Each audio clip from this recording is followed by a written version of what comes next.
seen it. Nobody wants to be there. Just can't take this damn parade. Who cares?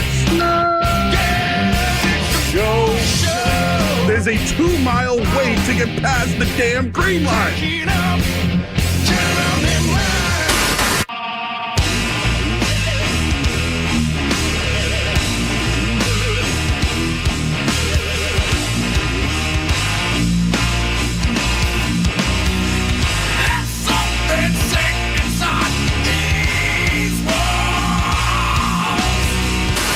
Anyone who gets scared by a bear in the neighborhood, call Joe Murray. I happen to trust Joe Murray. First time I ever met Joe Murray was at a hoot. Nick Cattle's in for Joe Murray. Skaz, how are we doing tonight, my man? Doing well, Nick. Happy to have you. Yeah, happy to be working with you for the first time. Hopefully I don't get you angry by the middle of the show. You storm out of the production room, then I'm screwed. So hopefully that doesn't happen. But always great to meet the man, the myth, the legend, Skaz, who I've heard a lot about. So we got a lot to talk about. Very laid back here on the night show. No storming out. All right, good.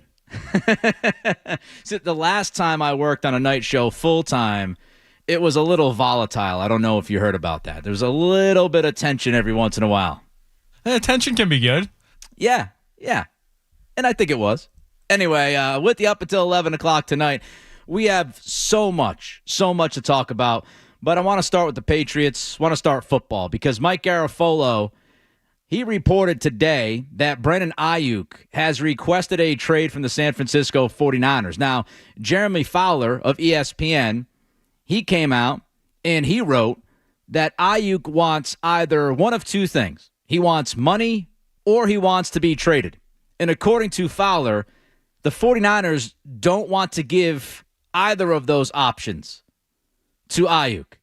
They don't want to trade him, but they also do not want to pay him the money that he is looking to get. Meanwhile, Josina Anderson, she ends up tweeting right after this story came out, and Josina tells us that the Patriots gave San Francisco a call within the last couple of weeks. Elliot Wolf or somebody else in the Patriots front office called the 49ers. They're interested in Brandon Aiyuk. They asked about Aiyuk. The Patriots were told at that time that Aiyuk was not going to be traded. The Niners did not want to deal him. Now, I think it's very unlikely that Aiyuk gets dealt. But what if he pushes? What if he pushes the Niners to a decision? What if he purposely becomes a distraction for that program? What if he purposely gets in the way? What if he purposely loafs a little bit? What if he goes out there and publicly demands the football? Gets upset that Debo Samuel and George Kittle are, quote-unquote, stealing catches from him as he's looking to get paid like Justin Jefferson. So what happens if Brandon Aiyuk pushes his way out of San Francisco, or at least attempts to push himself out of San Francisco? And here's my question for you. What would you give up? Would you be willing to give up the 2025 first-round pick the Patriots will have in next year's draft? Would you be willing to give up a first-round pick in next year's draft for Brandon Aiyuk? We all know the Patriots need a wide receiver one. It's obvious. I think they've built up their wide receiver room. It is better now than it has been in the past couple of years, 2 through 5 for sure. You draft Polk, you draft Baker, you sign Osborne, you bring back Bourne. All of those things, to me, good moves. Don't have an issue with any of those moves. And your wide receiver room is better right now than it was a year ago. But you still need that bona fide, number one, legitimate, alpha male, beat defenses deep, kind of ex-receiver in the room. That's what you need. It is one of the biggest needs of this team, and it remains one of the biggest needs of this team. But would you be willing to give up next year's first-round pick for Aiyuk? Because we know San Francisco was asking for a first-round pick back in late April during this year's draft. Would you be willing to pay that kind of price? 617-779-0985. 617-779-0985 is the telephone number. Nick Cattle's in for Joe Murray here on 98.5 The Sports Hub. Skaz, let me ask you before I give you my thoughts. Would you deal next year's first-round pick for Aiyuk if that was on the table? I personally wouldn't because I'm of the mind that the Patriots could have the first or second overall pick next year. You think they're going to be that bad? I think the Patriots are going to be one of the bottom teams in the league, unfortunately. So second round pick, yeah, no questions asked. But that first round pick next year, I think could be easily a top 5 pick. I love Aiyuk. Love him. He is a 1A. You look at T. Higgins. T. Higgins might be a 1B, 2A kind of guy, right? I don't know if I'm totally sold on Higgins as a true number 1 cat in that room. There's no denying that Aiyuk is that kind of talent. He's got the production. He's got the game. There's no doubt about it. He has showed up in big moments. He makes big plays. So nobody would deny that Aiyuk is a true number 1. He's a great fit. He's an ex-receiver. He's exactly what you're looking for. He's a guy that can get deep. He can beat the backside coverage 3-by-1, as Elliott Wolf talked about going back a couple months ago. He's that kind of receiver. He's a big play guy, averages a ton of yards per catch. He is that dude. And he's also young. He's in his mid-20s. So you would imagine he still has at least 4 or 5 really good years left in the tank. But Skaz, I agree with you. I am not giving up next year's first-round pick for Aiyuk. I would not make that move. And I don't know if the Patriots are going to be as bad as you think they're going to be, Skaz, but I feel pretty confident that we are looking at least a top 8 pick in next year's draft. And I would not be surprised if it ends up being a top 5 pick in the draft. And we have to remember in this conversation, we have to remember that you're not only dealing the pick, you're also paying the guy. And you look at Justin Jefferson and the contract that he just signed with the Vikings. That's what Aiyuk wants. We all know how the market works. When one guy signs at the top of the market, the next guy who wants a deal wants to sign that deal that would be better than the one that was just signed. So Aiyuk's looking for top of the market money. So you're not only giving up a likely top 8 pick, but you're also paying Aiyuk at the tippity top of the market. You're dealing a first-round pick to sit at the negotiating table with the guy.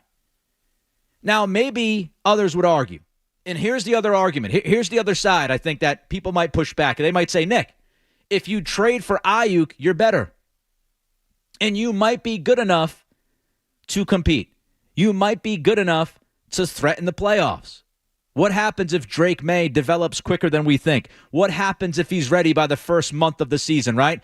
All of a sudden, he's out there throwing darts. Off-platform, off-schedule throws. Looks like the franchise quarterback for the next 15 years. What if he hits that level earlier than we think? Earlier than we expect? And you put Aiyuk out there, and you've got Aiyuk, and you've got Polk, and you've got Pop Douglas.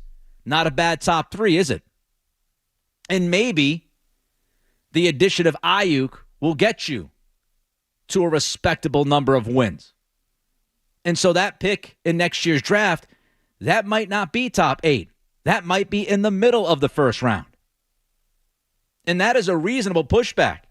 And I wonder if you think that Aiyuk would make that much of a difference. Do you think he's the kind of guy, he's the kind of receiver that would change this football team? And because of that, you'd be willing to give up the pick. Because a top 5 pick, a top 8 pick, a top 10 pick, that is a blue chip talent on a rookie scaled contract, which is crazy value. You get a blue chip kind of guy on cheap money for at least 4 years. And then you got that 50-year option you can pick up. And if you pick that option up, we all know that player is playing well. Here's something else I would say. You have other needs with this football team. Now, maybe Chuks Okorafor works out at left tackle.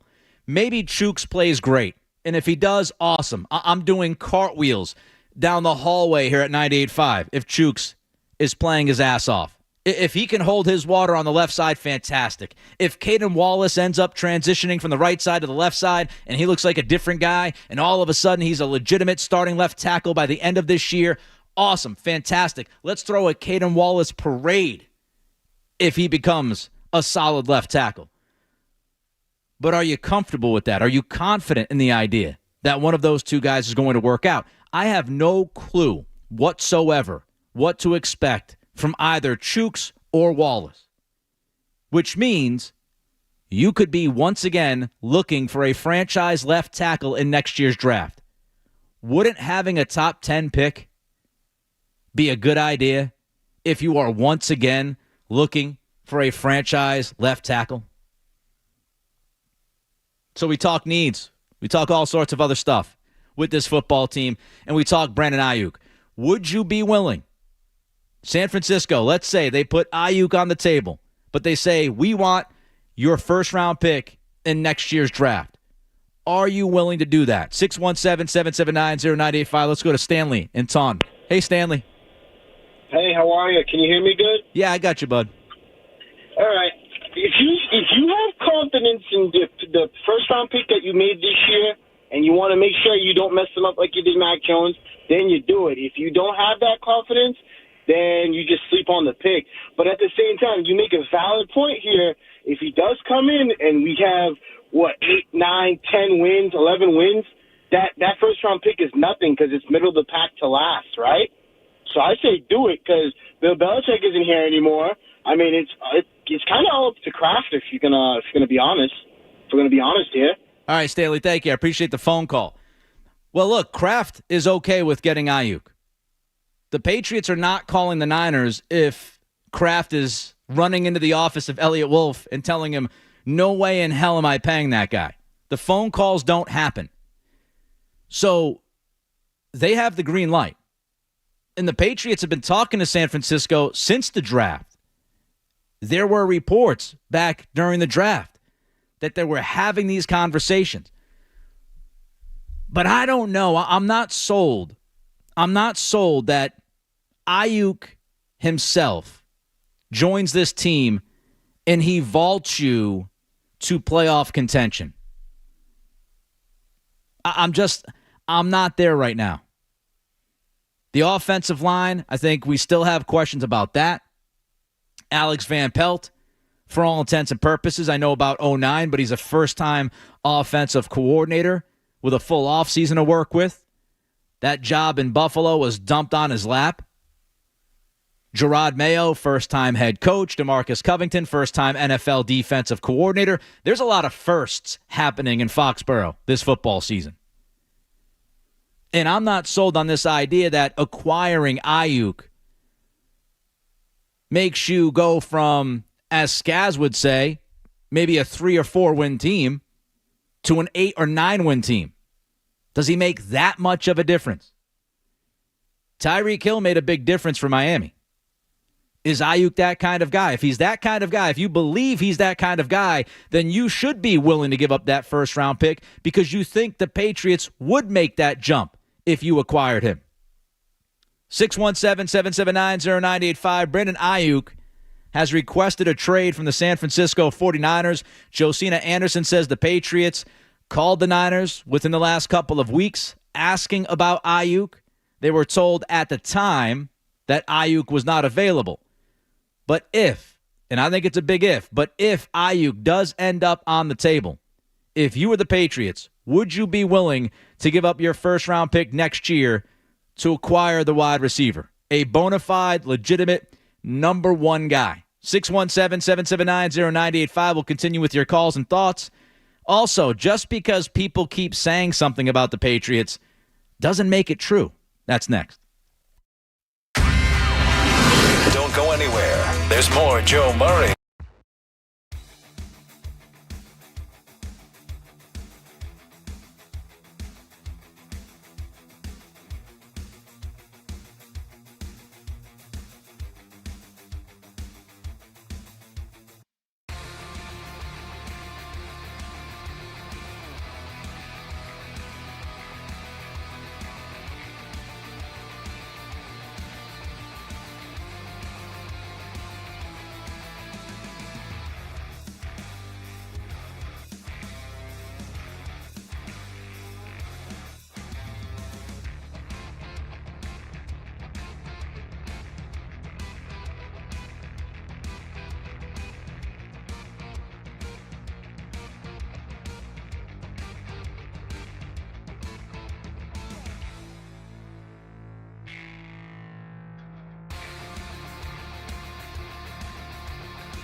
well, representing Quinnipiac, from what I have been told. Don't know Kevin from a hole in the wall, but that's what Skaz told me. So, Skaz could be lying to me. He might not even be a college student. I don't know. He might just be a young dude that Skaz hangs out with. He's just telling me he's the intern. First time I'm working with him, so. Going to learn absolutely nothing tonight. So looking forward to it. That's how not to do radio. All right, so your thoughts, 617-779-0985. Brandon Aiyuk has gone to the San Francisco 49ers, and he has requested a trade. Now, I think a trade is unlikely, but Josina Anderson says that the Patriots have called San Francisco within the last couple of weeks asking about Aiyuk.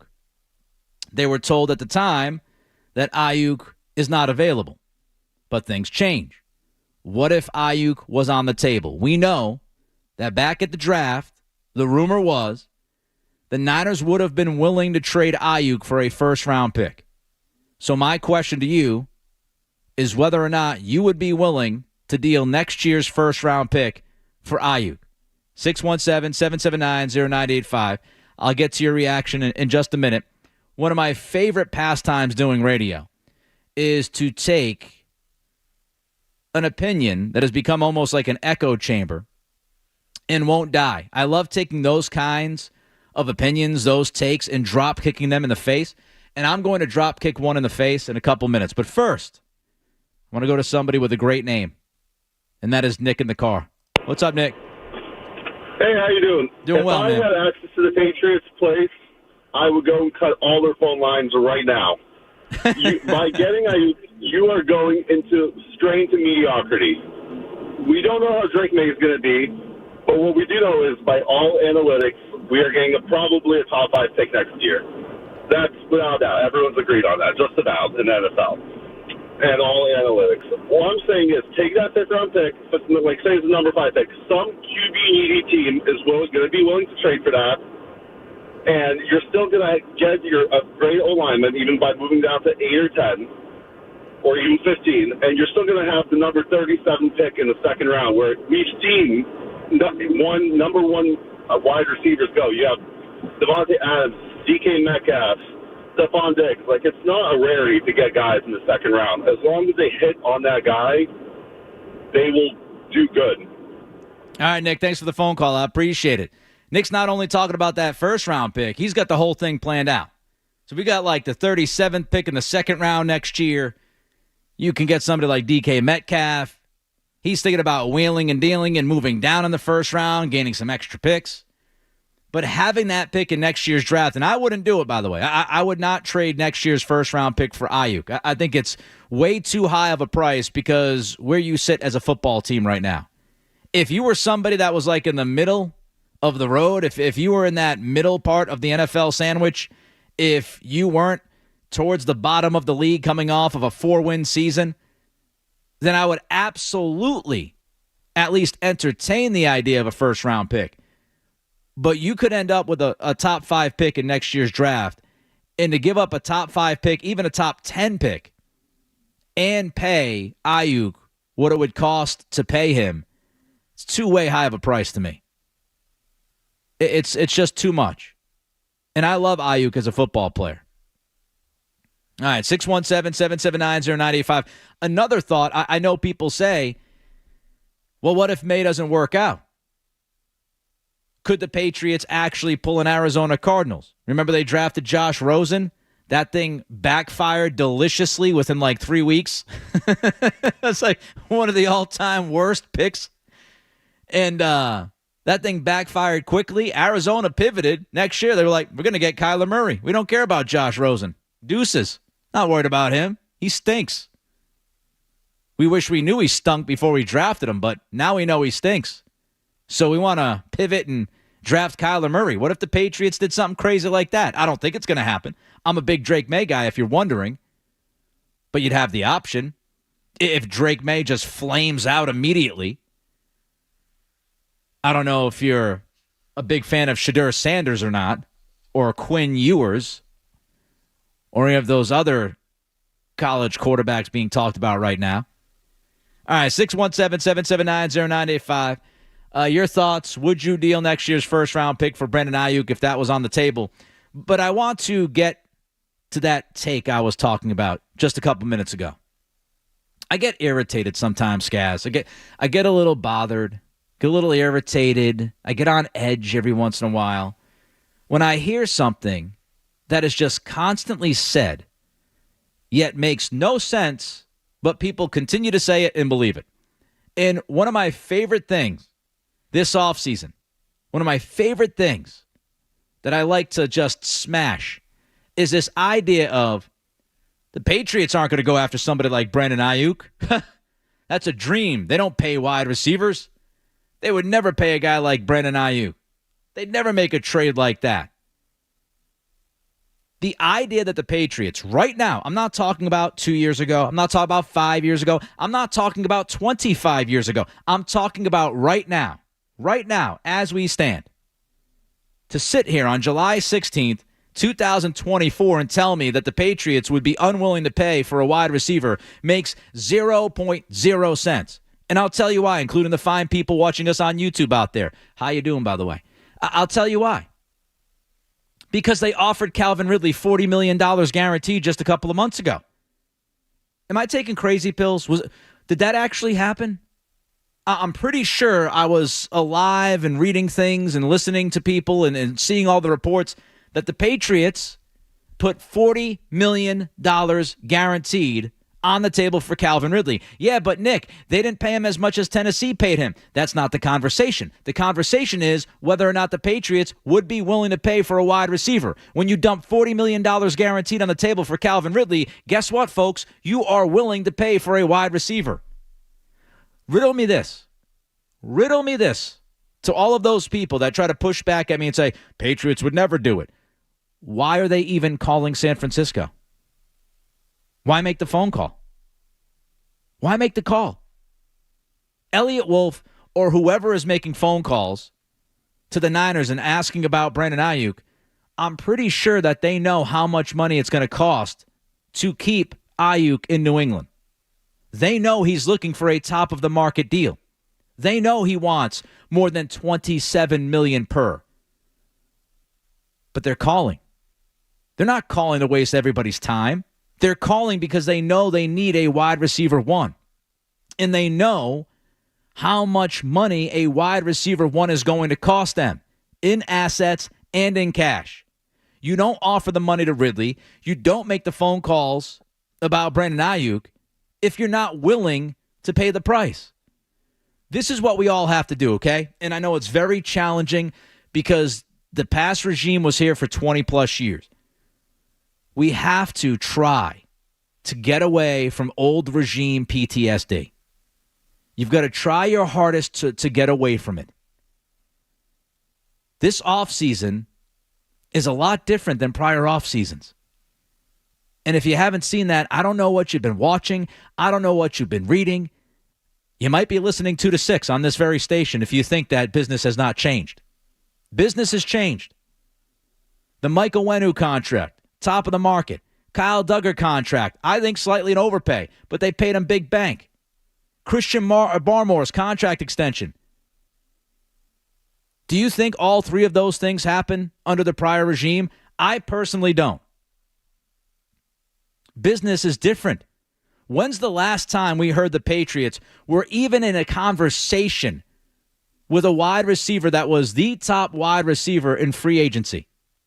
When have we heard about that? They traded for Randy Moss. They traded for the rights to pay Wes Welker. They drafted Julian Edelman. Yeah, they paid Moss after he was already here and they extended him. When's the last time? This team last year would not even pay DeAndre Hopkins, which was a big mistake. This team last year drew the line over $1 million when it came to Jacoby Myers. You think this is the same business model? You think this is the same kind of front office? Because almost everything they've done this offseason would fly in the face of the prior regime. To me, this front office clearly understands that offense is important. They use a third pick on a quarterback because they get it. They improved the quarterback room by going out and drafting Drake May and signing Jacoby Brissett. They improved the wide receiver room. Remember, it's all relative, folks. I'm not telling you it's a very good wide receiver room, but I'm telling you it's better than last year's. They improved the tight end room as well. So don't tell me that the Patriots, they'll never pay a receiver. Don't tell me that. Because their actions tell us that they are trying to go out there and get somebody that is at or near the top of the market at that position. So put that away. Just throw it away in the garbage and stop it. Because it makes no sense. It just sounds foolish. It's not what's happening. 617-779-0985. Nick Cattle's in for Joe Murray on a Tuesday night. Greg Bedard has more details on the Matt Judon situation. We'll have the latest for you coming up next. Sports Hub headlines. The MLB All-Star game just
Skip Bayless's career, R.I.P.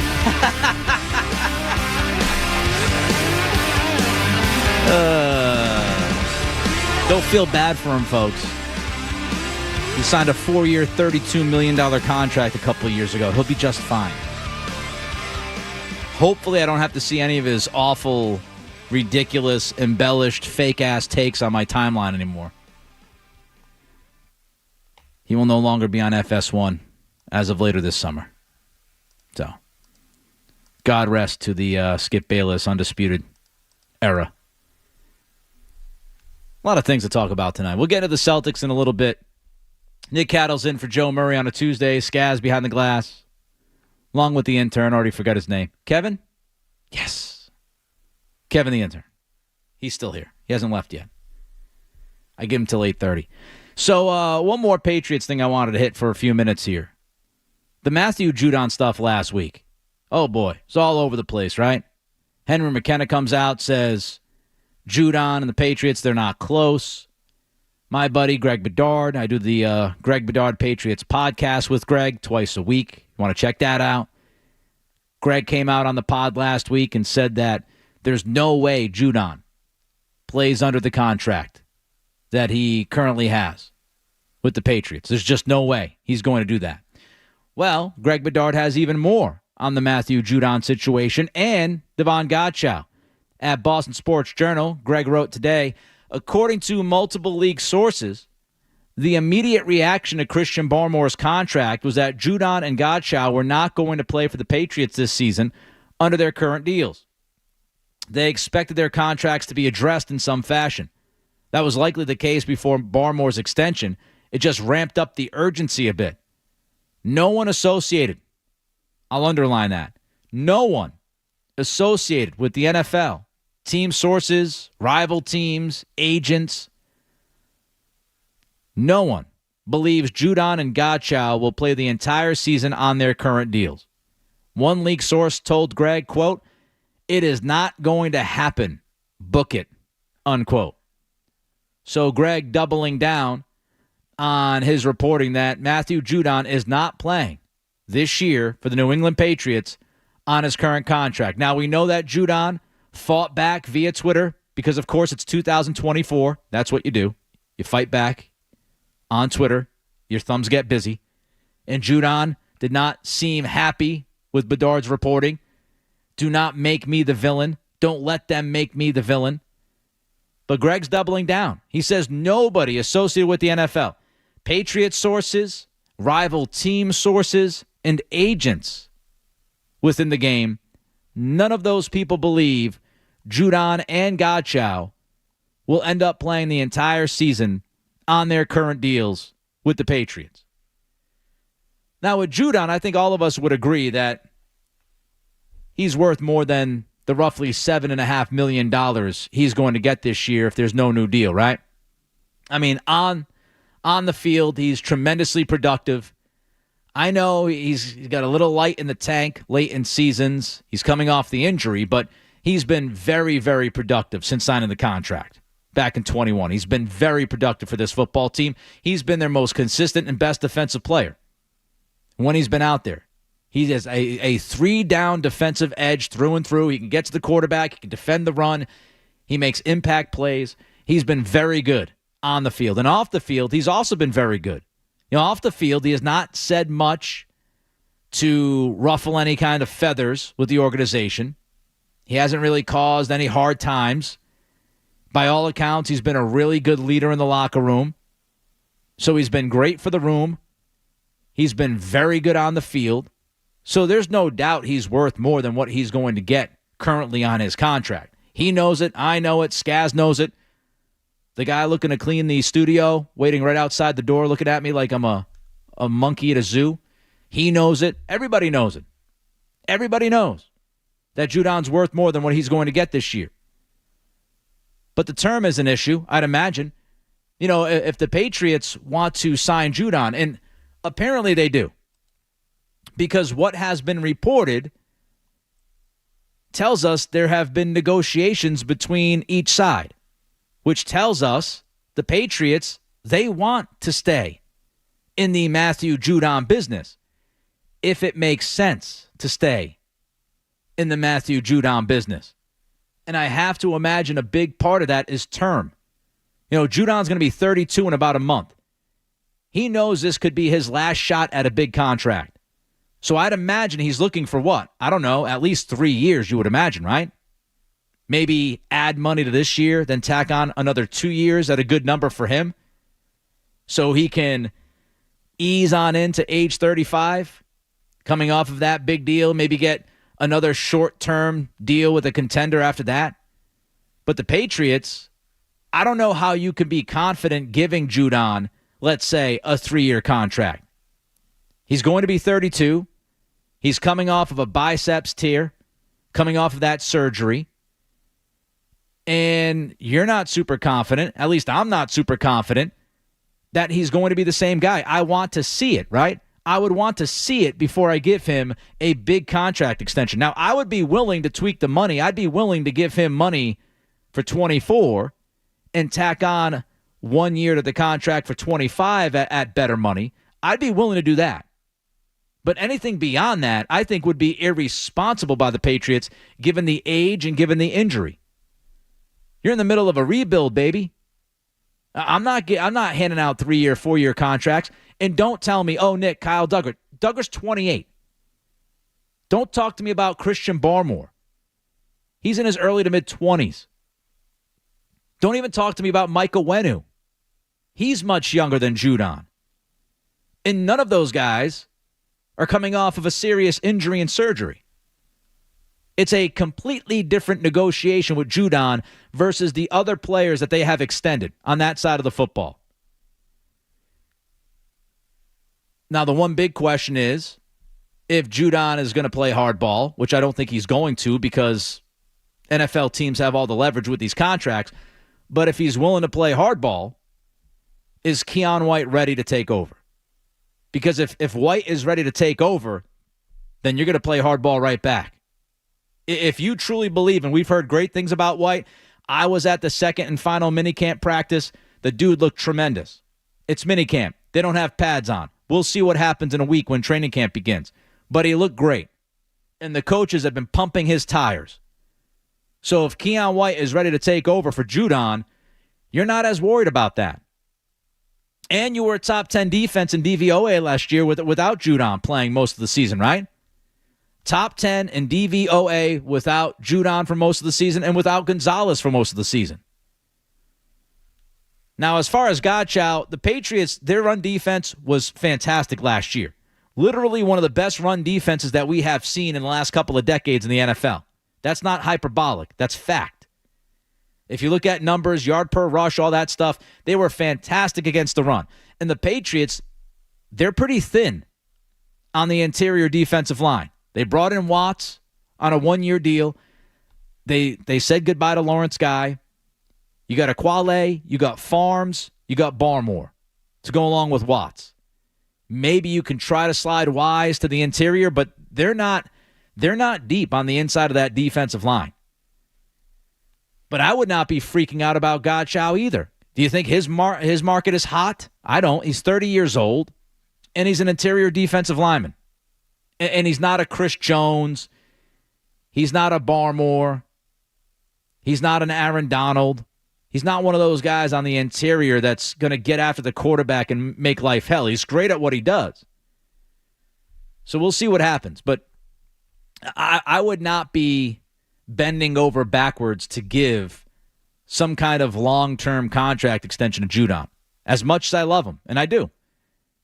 He's great to watch on the field. Fun guy. Seems to have his head in the right place. Seems to be a great teammate. Love him. But business is business. Nick Cattle's in for Joe Murray. 617-779-0985. Your thoughts on Judon and Godchow. Also coming up, the latest anecdote that tells us just how different Joe Mazzulla truly is. More Joe Murray coming up on the Sports Hub.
It's Joe Murray on the Sports Hub. Joe Mazzulla anecdote. We know Joe is a very different kind of human. If you've read about him, if you've listened to him in interviews. I'll get to that in a minute. But first, Adam in Ipswich wants to talk about Matthew Judon. Hey, Adam. Hey, what's going on? My issue with Judon is like kind of what you're saying. He's coming off an injury. He's asking for more money. He's old. Why not just hold him? And if he doesn't want to play, just keep his contract. Like, who knows? You can't trade for him necessarily.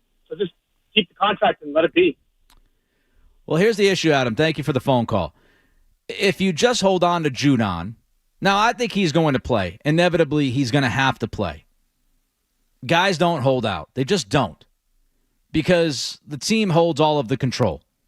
So if he sits out, you're just going to kick that contract can down the road another year, and you accomplish nothing if you're Judon.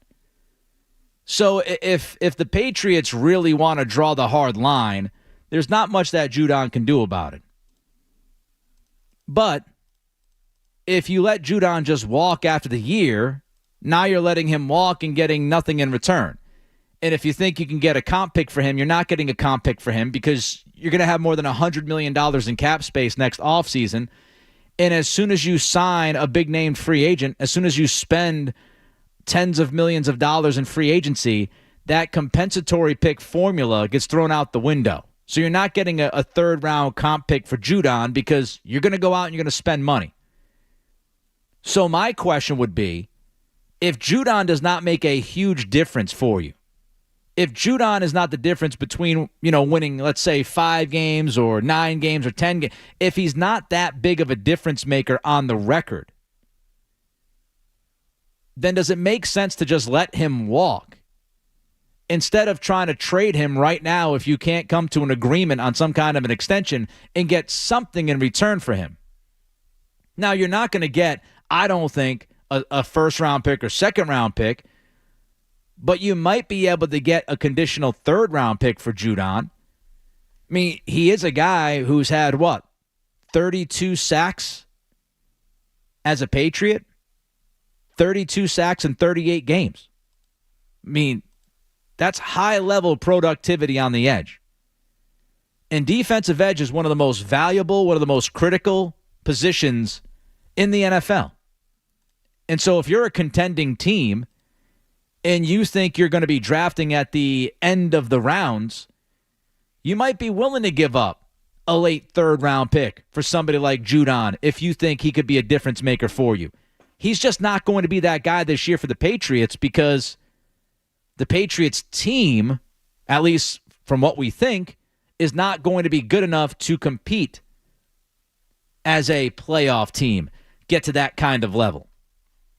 All right, this quick anecdote about Joe Mazzulla that I wanted to share. I saw this going back a couple of weeks ago, I think, from Adam Himmelsbach. And he was writing about God Shamgod Jr. joining the coaching staff. And Shamgod said he had never seen someone work as hard as Mazzulla does. He called him the most detail-oriented person he had ever met. And here's what Shamgod said about Mazzulla. Mazzulla watched so much game film that Shamgod and the other assistants began to have concerns about his mental health. So the other coaches on the staff convinced Mazzulla to sit down with them after long days of work and watch 1 hour of regular television. Now, let's absorb what I just said. This is a coaching staff. All coaches work crazy hours. They're all animals. Male, female animals. They just watch film. They do nothing but coach. That is their life. Ask like Zoe if he'd ever coach. No way in hell. Because he's not working like 70 hours a week. If you know Zoe, there's no chance. I've known Zoe for 20 years. There's no chance. So within that realm, okay, within that world, the other coaches on the staff were so concerned that Mazzulla was so focused on work that they literally forced the guy to sit on the couch and watch an hour of television every night to make sure that he wouldn't lose his mind. That's how much of an animal Joe Mazzulla is. Aside from showing his team, UFC highlights of people not tapping out to choke outs, not tapping out to rear naked chokes, guillotines. I mean, he's a different kind of cat. But he's our different kind of cat. He watches The Town like almost every day. I mean, that is a superior hardo. In a good way. They're like, hey, man, how about you want to watch The Bachelor for like an hour? Yeah, Chicago PD's on. You cool? That's not your thing? How about Judge Judy? You want to watch some Judge Judy? She's been big in syndication for a long time. He's like, no, I got to go watch film. Calm down, Joe. Relax. The film will be there in an hour. Just watch like Naked and Afraid. Maybe that's more your style. I don't know. All right, speaking of the Celtics, Nick Cattle's in for Joe Murray, and in 90 seconds, Jaylen Brown speaks, his comments, and our thoughts coming up. From the Town Fair Tire Studios, the only place to hear the local call of the game is right here. WBC-FM and HD Boston. Boston's home for sports. 98.5, the Sports Hub Beasley Media Group station. Sports Hub headlines. They are announcing the All-Star teams right now and the lineups down in Texas as that game is about to get underway within the next, I would guess, 15, 20 minutes. These pregames take forever. By the way, the uniforms, what are we doing? They look awful. These things are hideous. Paul Skeens, Corbin Burns, your starters, Jaron Duran, Tanner Houck representing the Red Sox. In other baseball news, the Sox drafted D'Angelo Ortiz. Yes, if that name sounds familiar, it is the son of Big Papi. They drafted Ortiz in the 19th round of the draft earlier today. Lots of Pats news to get to. According to ESPN's Adam Schefter, Louisiana has decided to drop underage gambling and computer fraud charges against Kayshon Boutte. No explanation for that decision was given or has been reported. Speaking of the Patriots and wide receivers, Brennan Aiyuk requested a trade from the Niners today. That's according to Mike Garafolo of the NFL Network. Josina Anderson reports that the Patriots called the 49ers within the last couple of weeks to talk about Aiyuk, but they were told by San Francisco that he was not being traded at that time. Other Patriots news, some front office reshuffling. Patrick Stewart, the new director of pro personnel, Alonzo Highsmith, officially given the title of senior personnel executive. And if you were wondering, yes, Matt Groh has survived. He stays on as director of player personnel. I'm sure that makes many of you happy. Meanwhile, in other NFL news, Bears agreed to terms earlier today with their 2 first-round picks, Caleb Williams and Rome Odunze. And finally, the Bruins, they announced they've signed Mark McLaughlin to a 1-year, 2-way deal worth about $775 G's. Jeremy Swayman, the last remaining Bruins RFA. Headlines are brought to you by Safety Insurance. Safety Insurance providing comprehensive coverage for your auto, home, and business. Ask your independent agent about safety. I'm Nick Cattles on Boston's Home for Sports on 98.5 The Sports Hub. Your next update is about 25 minutes. Let's talk turkey, shall we? Blah, blah, blah, blah, blah. Oh, in the sports industry, that's what you say. Got your talking head right here, buddy. 98.5 The Sports Hub. This like Coolio version or old school version? It sounds almost like old school version, right? Yeah, there's the old school version. I was gonna say a little bit of a different funk to it.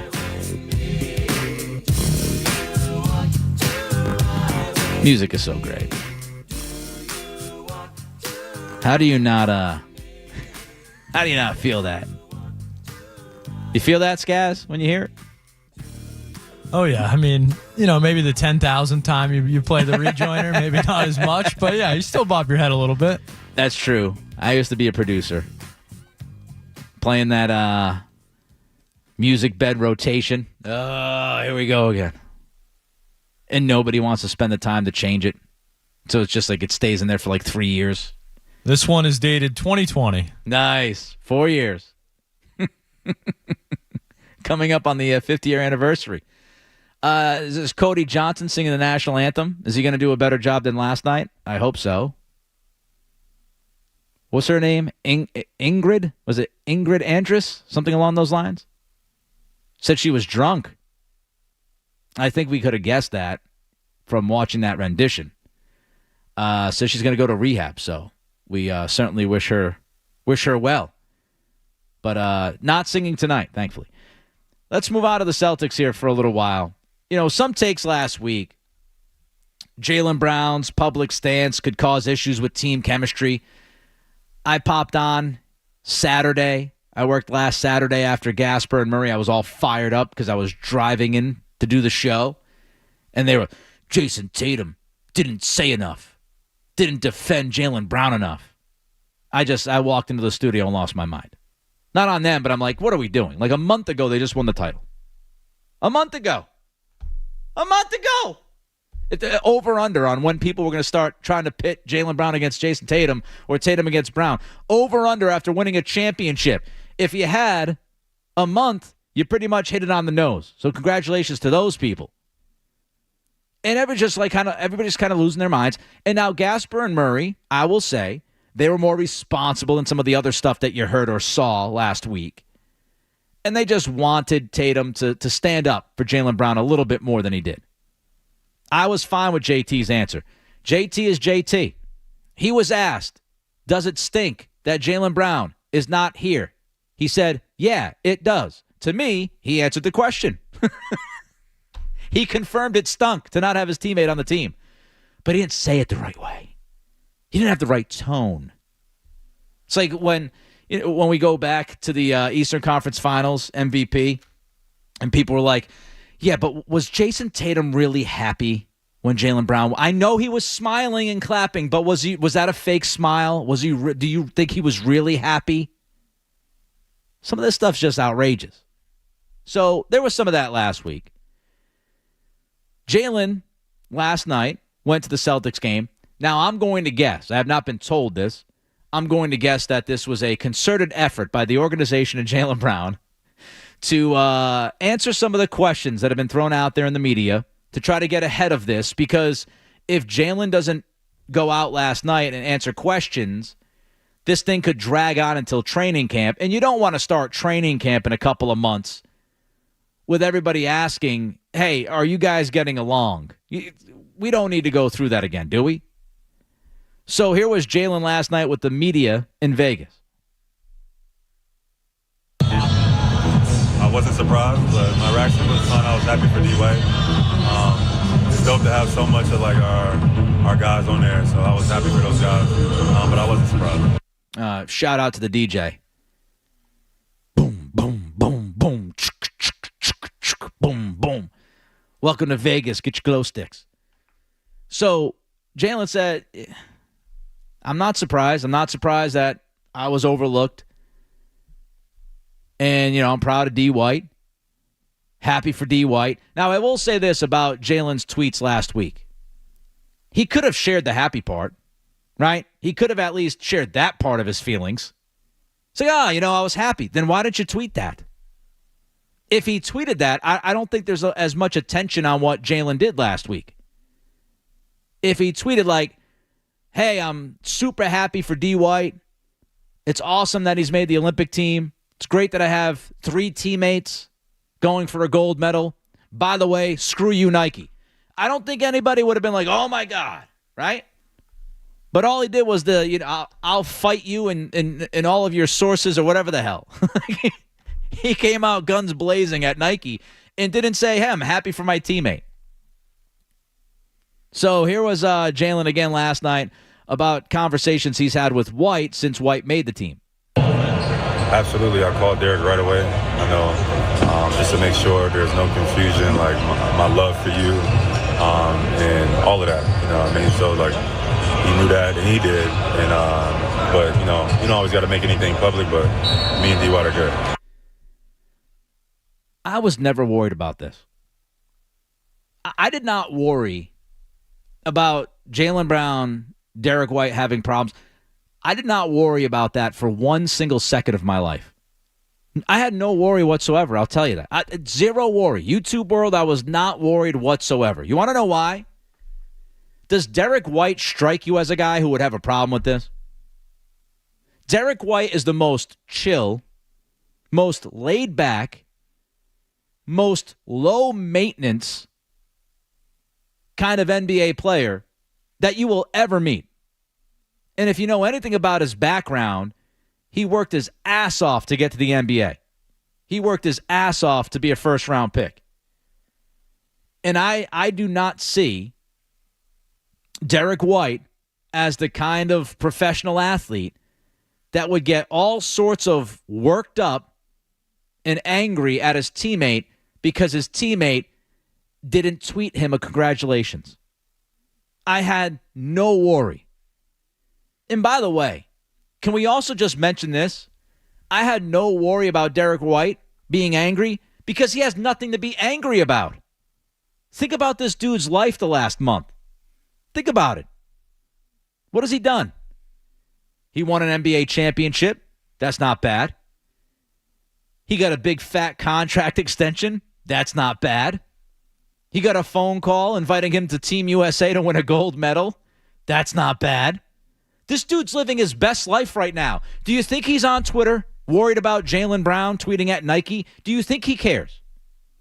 I mean, I know some people care that are in the media because we're stuck in the Twitter world, or X, whatever the hell you want to call it. We're all stuck in social media. But Derek White has 0 F's to give when it comes to how Jaylen Brown is reacting to him making Team USA. It's not like anybody said that, JB is not as good as Derek White. Everybody knows that Jaylen Brown is better than Derek White. Derek White knows that Jaylen Brown is better than Derek White. It's not even a conversation. I love Derek White. I love Jaylen Brown. But is anybody out there saying that Derek White is a better basketball player than Jaylen Brown? No. This was a beef between Brown and Nike. That's it. That's the beef, folks. The beef is clearly Jaylen Brown versus Nike. I know this might break some brains out there, but it is possible. Skaz, you could disagree if you'd like, but I believe it is possible for Jaylen Brown to both be happy for his teammate and pissed at Nike. Completely possible, right? That's a very adult, reasonable way to look at it. I know. What am I doing? Right? And that's exactly how I feel. I mean, I've been referred to often as a green teamer by the 2 to 6 show, and I was on with them on Friday, and I said basically, that Derek White is a mature adult. He is maybe one of the most level-headed guys in all of the NBA, and I don't think this bothers him at all. I think this is a Jaylen Brown Nike story. How dare you think the Celtics are really good since they just won the championship? How dare you green teamer? Bunch of green teamers out there, all happy about your banner 18. How dare you? Going to your parades, buying your T-shirts, you jerks. Like, what are we doing? The team just had one of the most historical seasons that we've seen. Regular season, postseason combined. So, I was not worried. I wasn't worried about any of it. I really wasn't worried about any of it. Derek White, Jaylen Brown, they're going to be fine. And Jaylen Brown obviously felt it necessary, or somebody with the organization felt it necessary for him to go out there and say this publicly last night. To just calm everybody the hell down. Because all the usual suspects out there in the national media were up to their old tricks. And some people here locally were ready to fan the flames. And I didn't think it was that big of a deal how Jason Tatum handled it. Is it fair for Jason Tatum to be thrown into this political war between Nike and Jaylen Brown? No. Let me ask you this. And this might be a very polarizing question in 2024. I understand that. And maybe most of you say no to this question because given the political climate. But do you have friends that you disagree with politically? Do you have certain friends that want to fight for certain political things and you're like, I'm not really into it? I'm your friend, but I'm not into it. Let's go outside and grab a picket sign. No. I'll have a beer with you on Friday night. I'm not going to go picket for something. It's just I'm not into it. Tatum is a Nike athlete. If Tatum came out and defiantly stood up for Jaylen Brown, he is now taking a direct shot at the company that endorses him and pays him millions of dollars. What if Tatum was like, I don't want to get in the middle of that. I love Jaylen Brown. He's my teammate. We just won a championship. What they going to say now? I'm done with that. And I'm not going to go out there on Front Street and battle Nike because Jaylen wants to battle Nike. What if Jason doesn't want to battle Nike? It's quite obvious he does not want to battle that company. He's a Nike guy. He's a Jordan brand guy. So he came out and he said, yeah, it stinks that Jaylen's not with us. But people wanted him to stand up on the mountaintop and scream for his teammate. This is Jaylen's fight. It's a fight that he wants. But it's not a fight that all of his teammates have to get involved with. You don't have to fight all of your friends' battles for them, do you? I don't think so. It doesn't make you a bad friend. Your thoughts on JB's comments last night in Vegas and the controversy of the last week. 617-779-0985. 617-779-0985. Nick Cattle's in for Joe Murray. Speaking of Jaylen Brown, how did he get himself stuck in a Bronny James controversy? Find out next. Don't go anywhere. There's more Joe Murray.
Shout out to Fox 25, by the way. So they were doing the severe weather alert thing when they shrink the screen, and then they're the bigger screen of the two. And I was watching, I'm like, please don't tell me they're going to be sitting here breaking down the tornado that might hit for the 750th time while the All-Star game's happening on the small screen. But a great job by them. Right before the first pitch, they went away. They said goodbye. Baseball game came up. So great job by them. They just didn't want all the hate phone calls and hate mail. All-Star game just started, if you're wondering. It's 0-0, top of the first. Shohei Ohtani up at the plate against one Corbin Burns. So that one is just underway. Let's stick with Jaylen Brown for a minute. So last night, as I said, he goes to Vegas. He's hanging out. His beautiful young girlfriend, I believe, was with him. And he's chilling, front row, loving life as a champion. Had the press conference, spoke to the media about Team USA and the drama that had been happening. And while JB is sitting courtside watching the Celtics-Lakers game last night, he was caught on video saying something. Now, I am not a lip reader. I don't try to read lips. But there are those who are lip readers that tell us, as Jaylen was sitting there courtside watching Bronny James, that he said, quote, "I don't think Bronny is a pro," unquote. Now, of course, again, it's 2024. This, within a few hours, had caught a little bit of a fire. I wouldn't say it was a burn the forest down kind of thing, but there were a lot of people reacting to this and talking about this. And so Brown went on Twitter and he posted on a video of him sitting there talking about Bronny, and he tweeted out, "It's a flex to have your son alongside you in the NBA. It reflects greatness and longevity!" Exclamation point. Bronny has all the tools around him to be successful. I look forward to watching his growth. Translation. Yeah, I said it.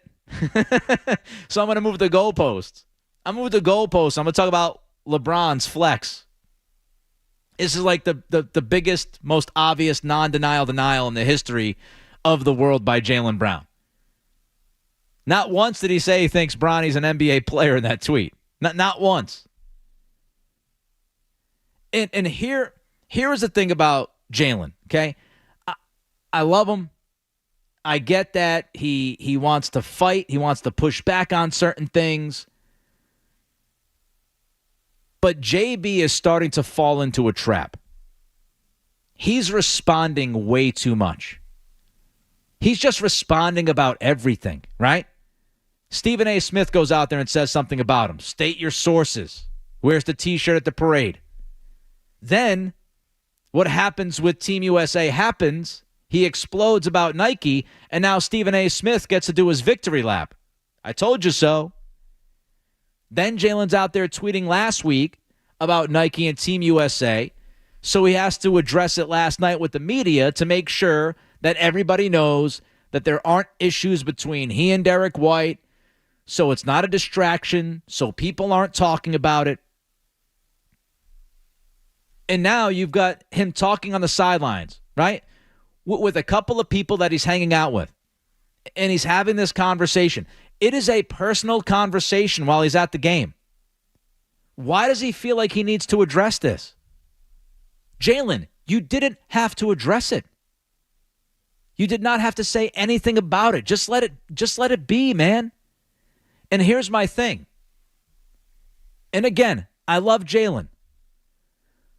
But Jaylen always loves telling people that he doesn't care, right? I don't care. I don't care what people think.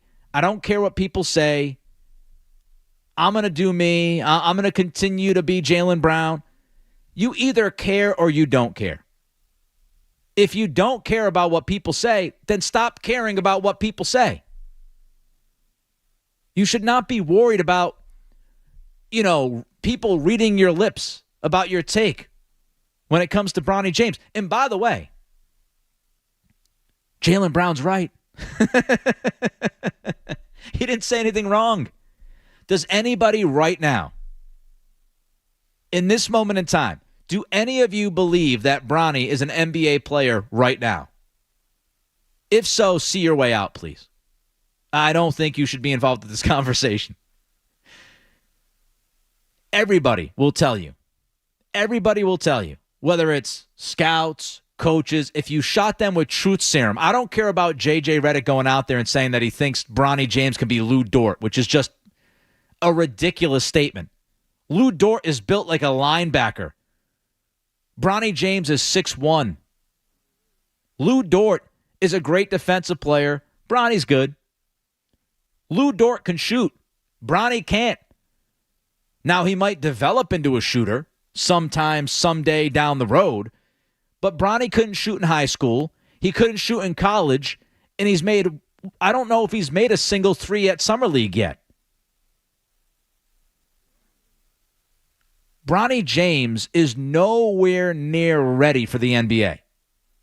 All Jaylen was saying is what everybody else is thinking, what everybody else knows.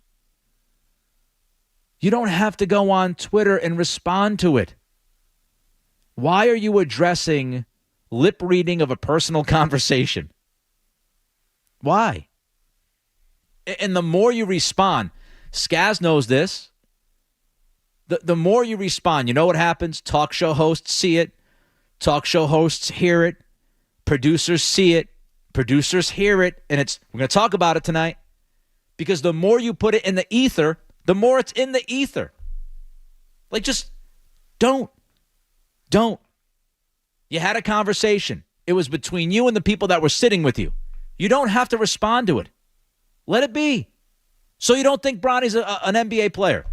Great. Who cares? I don't.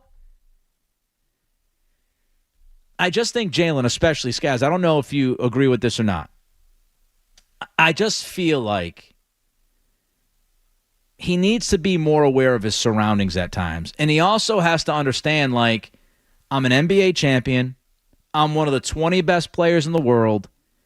People are going to say things about me. People are going to react to certain things that I do or say.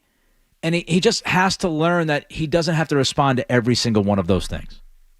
Yeah, I would agree with that. I think he's, they've been in the spotlight for so long, but not this spotlight. So maybe he wasn't aware in the past of every little thing he's going to say courtside. Someone's watching. So that's a new adjustment he has to make. But I almost wonder, you referenced the tweet earlier where he says, at Nike, I'm not afraid of you and your resources. Was this like, Rich Paul and Clutch Sports giving Jaylen a tap on the shoulder on the way out? Like, hey, LeBron saw that clip. He didn't like that. Maybe, all these guys, Celtics fans don't want to hear it, but all these guys love LeBron and want to be friendly with LeBron and stuff like that. So maybe he saw that and was like, I don't want to, LeBron's the godfather of the NBA right now. Rich Paul's deciding every free agent where they go to teams. Maybe I'll just back off this a little bit. Maybe that has something to do with it. But yeah, him and Tatum, every single thing they say now, it's going to be looked at with a microscope. And to a point, I think that's an interesting point and idea by you. Maybe somebody did get to him. Maybe he realized, like, oh, no. Like, I get it. Like, he's, oh, man, I don't want. Maybe he feels bad because he doesn't want to throw Bronny under the bus.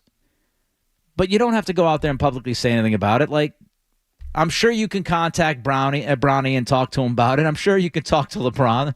I'm sure you have those phone numbers. Tatum's on Team USA with LeBron. I'm sure you can get that message to him. And it's just you're trying to sell me on the idea that you don't care about anything, but you seem to care about a lot. You seem to care about a lot of people's opinions, and like I get it, but it's fun to poke fun when people are having the questions about him and Tatum and all that, and I enjoy that. But at a certain point, just put Twitter away for a few days, man. Like, you don't have to respond to every single solitary thing because there's going to be more said. And you should be happy about that, by the way. Because when people are talking about you, it means that you're relevant. And for Jaylen and for Jason, they're relevant for all the right reasons. It's because they're really good basketball players, and now they're world champions. That's a good thing. But I wouldn't be worried about conversations I'm having on the sidelines with people. Like, I'm looking up right now, and Jameer Nelson's having a conversation with people. I don't think Jameer Nelson would run out there if someone's trying to read his lips and be like, I didn't see that. 617-779-0985. Your thoughts on Jaylen Brown. Is he falling into the trap? Is he responding to way too many things? I think he's starting to respond to too much.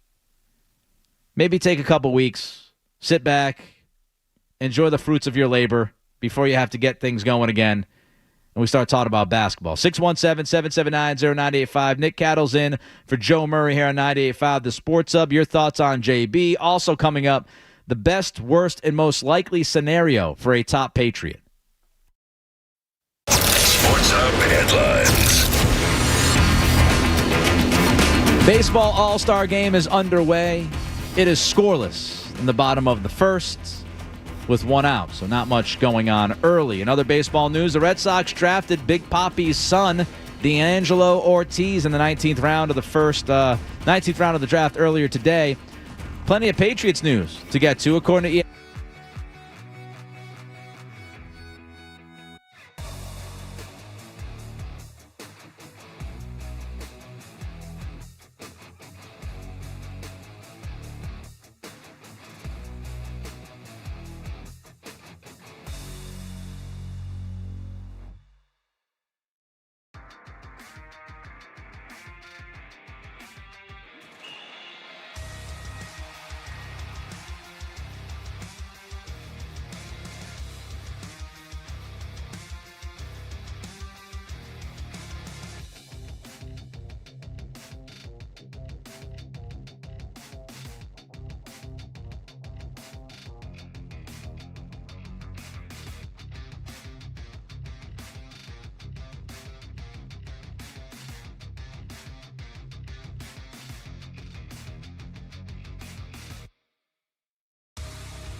Matthew Judon here in a minute and give you the best, worst, and most likely scenario with Judon, what's going to happen with him and the Patriots. But first, let's go to Blair in Maine. Wants to talk about Jaylen Brown. What's up, Blair? What's going on, my man? What's up, Nick? What's up, buddy? Nothing much, my man. No, it's a great night. It's not bad out. It's beautiful in Maine. Probably there too. You know what I gotta say? We don't need to worry about all this drama. We don't need to worry about any drama. Don't listen to Twitter or anything. Facebook, Twitter, any of the drama that's coming out. You know what I know? You know? The Celtics are going to do it again. They're going to do it all over. They're going to win it again. Another championship ring is coming next year. They're going to win the NBA Finals, people. Don't worry. Even though I picked, the team they were playing against them, which I'll never do again, I'll pick the Celtics. I won't pick the team that was playing against them, which was my fault. I'll never do that again, Celtics fans. So, anyways, the Celtics, I say, are going to win it again. They proved me right that they're a great team. They played together great with all the players they had playing in the NBA Finals, and they're going to have them all back. I'm pretty sure they are going to sell the team, but they ain't going to sell the players. All right, Blair, let me jump in. I appreciate the phone call. No, they will not be trading the players or selling the players or letting the players walk, at least not this upcoming year. Enjoy it now, though. Enjoy it now. I will say that. I know a lot of people like the second apron and the CBA, it glazes a lot of people's eyes over, but just trust me when I tell you, after next season, there will be big changes. There have to be big changes, and it has nothing to do with the ownership. There will be big changes. But for now, enjoy the championship, Banner 18. Look forward to this upcoming year. They're running it back. And, I hope Jaylen Brown takes Blair's advice. You don't have to respond to everything. You don't have to worry about what people are saying about what you said regarding Bronny James. You don't have to tweet something all the time. You don't have to react to everything. It's not the end of the world. And you are a champion. And I hope Tatum and Brown just continue to carry themselves in that way, right? As we get closer to the season. But for now, enjoy Banner 18. I don't think there's, much drama to be had with this basketball team. I think a lot of people are hoping for drama because it makes it more fun to talk about. Greatness is boring. A team that gets along is boring. We want, the hellfire and brimstone. We want people going bananas and yelling at each other and not trusting each other and all that stuff. That's what a lot of people in the media want. And that's why you have the ridiculous conversations of, is Jason really happy for Jaylen when he wins the Eastern Conference Finals MVP? It's because people get bored. They get bored of talking about how good a team is. And that's what happened this year. It's a fact that they were really good. And outside of the occasional, they looked bad in the final minute of that game, are they going to be able to close? Outside of that conversation, and maybe some questions about Mazzulla, which are now gone, there wasn't a lot there. And so, if people want to try to drive engagement, as they say, they're going to do what they do. All right, Matthew Judon, best, worst, most likely scenario. Here's my best scenario for Matthew Judon and the Patriots. He signs a reasonable contract extension through 2025. You tack on money this year. You make him happy. He signs for an extra year at reasonable money. And you're not handcuffed to Judon long term. You're not handcuffed to him as he gets into his mid-30s. You don't have a bad, inflated contract on the books for somebody who's not producing anymore, can't stay healthy. He's in his mid-30s. The best possible scenario for me is that you keep the player because he's good. He's an impact guy on and off the field. The defense is going to be the way that you compete in 2024. Not to say they're going to be a playoff team. I don't believe they will be a playoff team. But at least they'll be competitive on the field, and the way that they will be competitive especially with this schedule, with the amount of damn good quarterbacks they're facing and damn good offenses they're facing. The way to be competitive is defensively. This defense has to be really good this year. And so you keep Judon. He impacts on the field. He impacts off the field in a great way. Reasonable extension through 2025. The worst possible scenario is that Judon plays out the string in 2024. He walks after the season for absolutely nothing. And he's a little bit miserable through the season. A little bit miserable through 2024. He gets tired of the whole situation. He knows he's out. The team knows he's out. The fans know he's eventually out. He plays out the string in 24, walks away, and you get nothing in return. The most likely scenario that I think we'll see is that they will once again tweak his contract. They'll give him a little bit of extra scuttle for this year, and they will evaluate him throughout the season.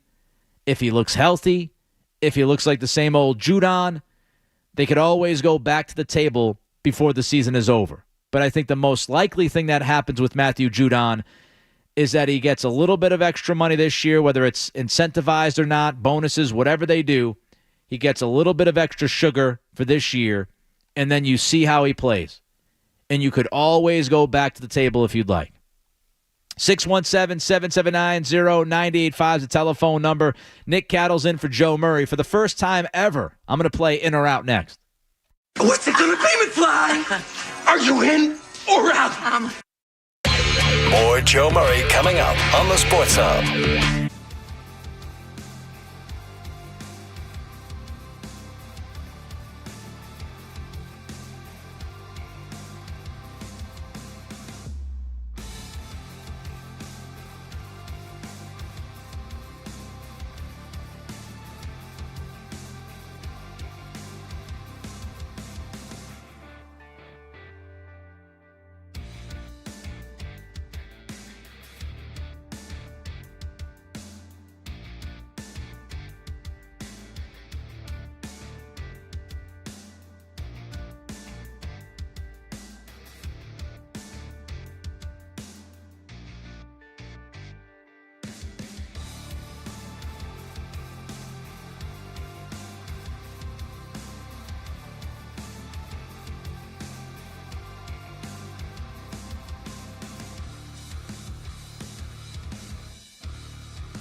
98.5 The Sports Hub.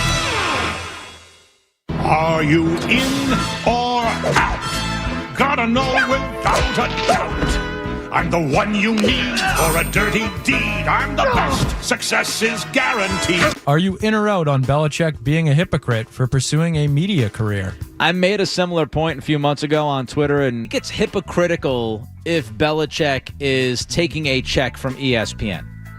Because the beef was like with him and ESPN, right? ESPN was the enemy of the state, and he just did not like a lot of people that worked at ESPN, his thing with Tom Jackson. So if he's getting a check from ESPN, that looks weak to me. I'd be out on that. But as far as being an analyst for other stations and you know, the Pat McAfee thing and that's a McAfee thing. And the Omaha Productions with Peyton Manning, that's a Peyton thing. But if he was going on to like ESPN Sunday programming, I'd be like, that's weak. I'd be out. But I'm in on the NFL Network thing. I'm in on the Inside the NFL. I'm in on his ability to pop up on McAfee or Omaha. I think it'll be a good watch. And I don't find that part to be hypocritical because he's not getting into the whole pregame, postgame drama stuff. He's getting into the let me break down the game kind of stuff. So that's where I lie on that. Yeah, I'd agree with that. He's not doing like the hot take theater, the Skip Baylesses of the world like you mentioned earlier. Let's hope not. Anyways, I don't want to see that out of Bill. I don't see that happening. All right, so moving on, we will head one of the big sports, I guess you could call it sports stories of the week, is that College Football 25 is out. It's the first time in 8 years we've had a college football video game. I don't know if you're a video game guy, Nick, but I'll ask, are you in or out on the return of a college football video game? Not a video game guy. It costs way too much money for consoles nowadays, and I just don't have the time. I do nothing but watch sports, the occasional TV show with the wife. I watch a ton of professional wrestling. I mean, my Mondays, Tuesdays, Wednesdays, and Fridays, I got to catch up on pro wrestling. When it's the fall, I've got Celtics and Bruins to go along with pro wrestling. It's a lot. It's a lot, Skaz. So, but with that said, if I did have a console, I'd be all in on college football. Back in the day, for PS2, I used to play EA Sports College Football, NCAA football. It was one of my favorite games. I still have it to this day. During COVID, I started to randomly play it again. It was great. So I'm into sports games, but I'm not anywhere near a gamer. Like, I don't have a gamer chair. I don't have like a computer for a gamer.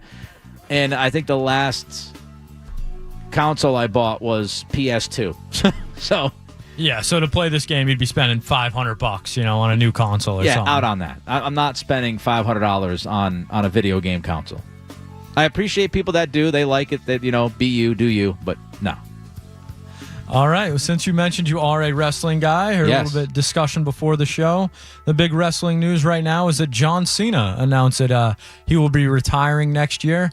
So are you in or out on the John Cena retirement tour? All the way in. Like, cannonball, deep end of the pool in. Like, I'm so in on this. It's something that WWE has never really done. I don't know if they would have ever done this with Vince. I'm in on the idea of the farewell tour. People get to go see John Cena. They know it's Cena's last shot at their arena.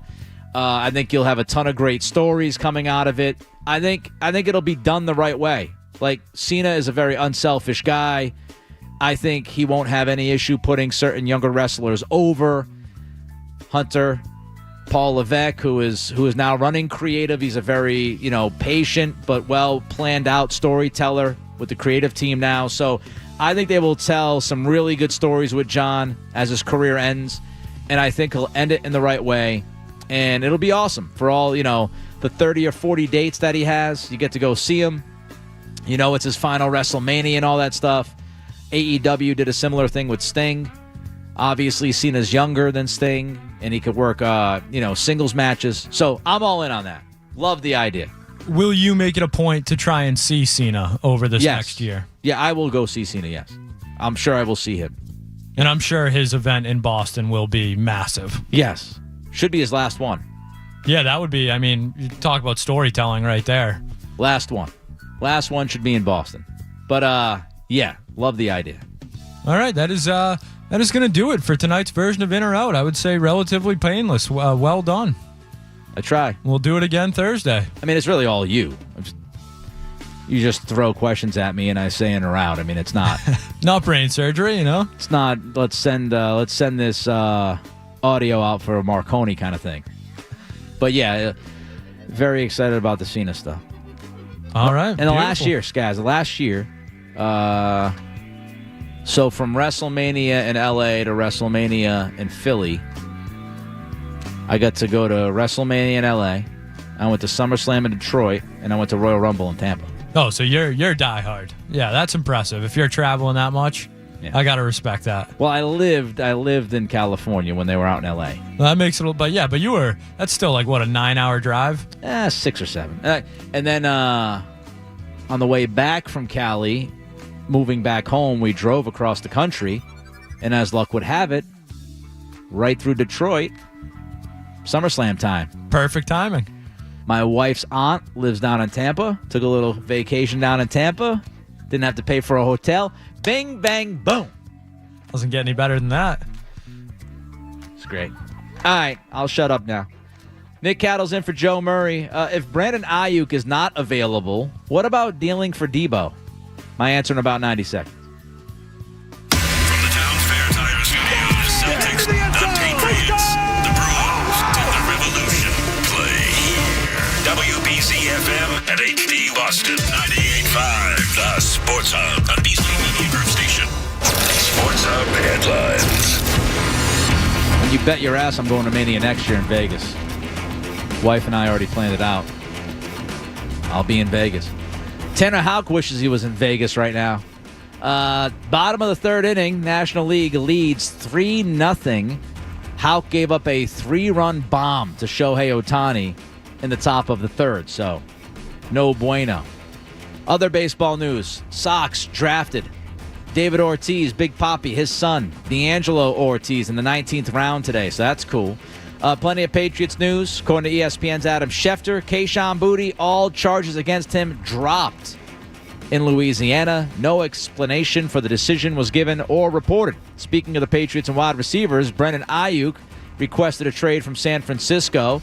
That's according to the NFL Network. Josina Anderson reports the Patriots made a phone call to the 49ers within the last couple of weeks. They were told Aiyuk was not being traded at the time. Meanwhile, other NFL news, the Bears agreed to terms earlier today with their 2 first-round picks, Caleb Williams and Roma Dunze. And the Broncos just paid Quinn Miners, offensive guard, a ton of money, $20 million per year on a 4-year deal. Finally, Bruins announced they sign Mark McLaughlin to a 1-year, 2-way deal. Jeremy Swayman is now the last remaining Bruins restricted free agent. Sports Hub headlines brought to you by Safety Insurance, providing comprehensive coverage for your auto, home, and business. Ask your independent agent about safety. I'm Nick Cattles on Boston's Home for Sports, 98.5 The Sports Hub. Next update at 9:30. No matter where you go, you're always connected to Boston sports with the 98.5 The Sports Hub app. Download it wherever you get your apps. By the way, Nick Cattles in for Joe Murray on a Tuesday night. Skaz behind the glass and the ones and twos. Aiyuk has requested a trade from the Niners. Justin Jefferson's contract changed the market, folks. It simply changed the market. As soon as Jefferson signed that contract, Aiyuk wanted Jefferson money. And I wonder if the Niners are going to hold on to Aiyuk, which is what I think is going to happen. That's what I would put the money on. I would put the money on Aiyuk staying in San Francisco, getting a deal done. I was working in Sacramento when the whole Debo Samuel thing was happening, so I know exactly how that played out. This is a very similar track that we're on with Brandon Aiyuk. So I would anticipate Aiyuk staying in San Francisco. But if the Niners are going to draw a money line at wide receiver, that could mean that they are even more desperate to trade Debo Samuel, which means they would be willing to take less for Debo. Here's my question to you, 617-779-0985. If you were the Patriots, would you kick the tires on Debo Samuel? Say you're talking to San Francisco. They say, we've got a deal done. We've got a deal done. Aiyuk is returning. He's staying with us. But you know what, Elliot? If you're shopping for receivers, how do you feel about Debo Samuel? Skaz, would you kick the tires on Debo? Yeah, absolutely. I like Aiyuk a lot, but I think Debo's a more versatile player. And, maybe you have to give up. I don't know what his contract situation is compared to Aiyuk's, but, a player like that, I'm always willing to kick the tires on. I would kick the tires on Debo, but it's a caveat. I'm not giving up any more than a 4th-round pick for him. If you want anything from the 3rd round and up for Debo Samuel, I am so far out on that idea. So far out on it. There's pros and cons to Debo. Let's look at the pros. If you traded for Debo Samuel, he is day one best receiver in the room, right? I think all of us would agree. Debo is the best receiver on this team if he gets dealt here. Now, we obviously hope Jaylen Polk ends up being better than him at some point in time. Maybe Javon Baker hits out of the 4th round. But Debo is wide receiver 1, day 1 for your Patriots. And if you're going to start Drake May at some point, you have your veteran receiver, right, that can help the young quarterback out. Eventually, it would be nice to have a receiver who's played for a number of years at the NFL level, who has produced at a high level, helping develop your young future franchise QB1. So if you deal for Debo, immediately your best receiver in the room, eventual help for Drake May, and in return, if you bring somebody in like Debo, you're asking less from the rookies. Jaylen Polk doesn't have to make as big of an impact as you're asking him to make, given the current circumstances. Javon Baker doesn't even have to hit as a 4th-round pick if you get production from Debo. You might not have to rush Kendrick Bourne back from the ACL. You might be able to put him on the PUP and, really play it slow, easing him back into action. You'd be asking a lot less from somebody like Kayshon Boutte. If he sticks around, you wouldn't have to rely on him as much. So Debo would help the room. He would take the pressure off of a lot of the guys in said room. But here's why I would not be bending over backwards to trade for Debo Samuel. This is why I would not give up more than a 4th-round pick. He's 28 years old. Doesn't sound old, right? That's young. 28's young. I wish I was 28 again. Football-wise, getting close. In the style of play, Skaz brought up, he's somebody who can do a number of different things on the field. He has acted as a running back from time to time. And, he catches a lot of screen passes. He takes a lot of contact. Very physical wide receiver. And there's some wear and tear with that. And I think Debo is starting to slow down. And if I'm the Patriots, I would be concerned about Debo slowing down. I'd be concerned that you're not getting the Debo from a couple of years ago. You're getting the Debo that is now not falling apart, but has to take care of his body at a much higher level and be more in tune to what's going on, and not necessarily the same explosive kind of talent at that position. I also would not be surprised if Debo wants a new contract. There is a potential out in the contract he has right now. And his cap hit in 2025 is $24.2 million. I don't think any team would want to take that cap hit for a 29, 30-year-old Debo Samuel. And by the way, we talked about wide receiver and fit. And the reason I love the idea of Brandon Aiyuk is he's an ex-receiver. He's a guy that does exactly what you need your 1A to do. And that is get down the field, right? Somebody who can stretch the field, make dynamic plays down the field. he is your prototypical, Aiyuk is your prototypical X receiver, whereas Debo is a Z wide receiver for the most part. And Jalen Polk is more of a Z than an X. Kendrick Bourne is more Z than X. KJ Osborne is more Z than X. So you already have multiple guys on this roster that can play the Z wide receiver position. You're more looking for somebody like Aiyuk. But I would still take Debo. I just would not go crazy. I would not go crazy for Debo. Just wouldn't do it. Now, I'd be more interested in Debo if I knew Javon Baker was still injured. He wasn't out there in minicamp. He got banged up. I am speculating that it was an upper body injury because the first day of minicamp he was out there running routes. They just wouldn't throw him the football. And to me, the only reason you wouldn't throw the wide receiver the football is if there's something wrong with his upper body. And then he wasn't out there the second minicamp practice. So if you tell me that Javon Baker's already behind the 8 ball and he's injured and he might not make an impact, if you're worried about him being young, not necessarily catching up with the program, that'd be some concerning things for me. If I knew that Kendrick Bourne was full of questions and might have to, sit out for an extended period of time that we don't know about, I'd be more interested in Debo. But I don't think the Patriots are in a position to overspend on a receiver, especially a receiver like Debo Samuel. Maybe you disagree with me, though. 617-779-0985. 617-779-0985. If Brandon Aiyuk is not available, right? If the Niners do not make him available, but to get a deal done with Aiyuk, they feel better about doing that by moving Debo, would you kick the tires on Debo? Would you make that deal?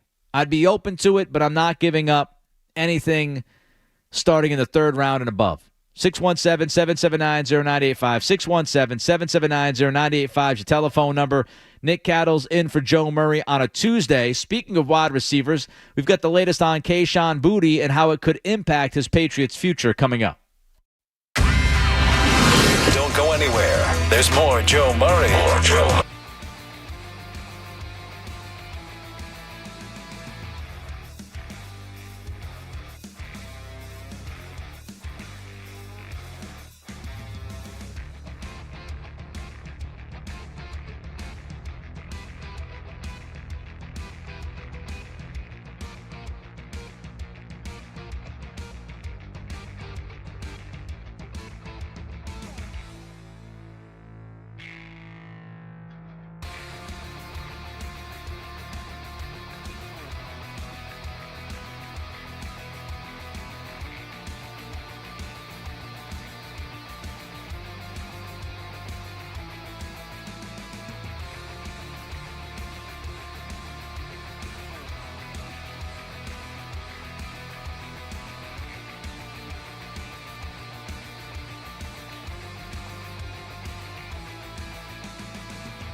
have no idea what the hell this is. No clue.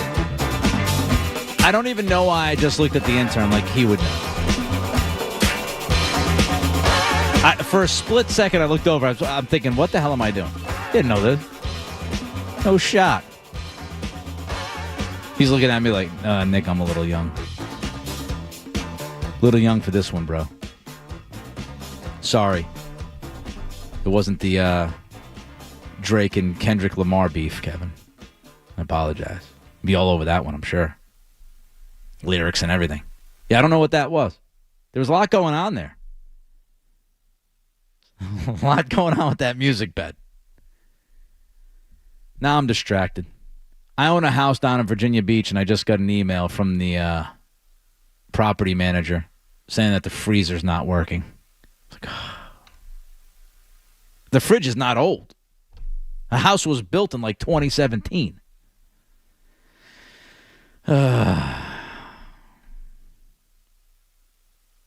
I can't even remember when I bought the fridge. I think I bought the fridge when we moved in, which means it's like 3 or 4 years old. Skaz, if I find out that I need to buy a new fridge down in Virginia Beach, I'm not going to be happy. I'm not going to be thrilled by this. Yeah, there's home anything around the home you got to fix or do. Never fun. Especially when you're renting the place out. It's not like I'm enjoying the fridge that I'd have to buy. Buying it for somebody else to enjoy. I blame it on intern Kevin. Bad luck. He brought the bad luck. What's going on, YouTube world?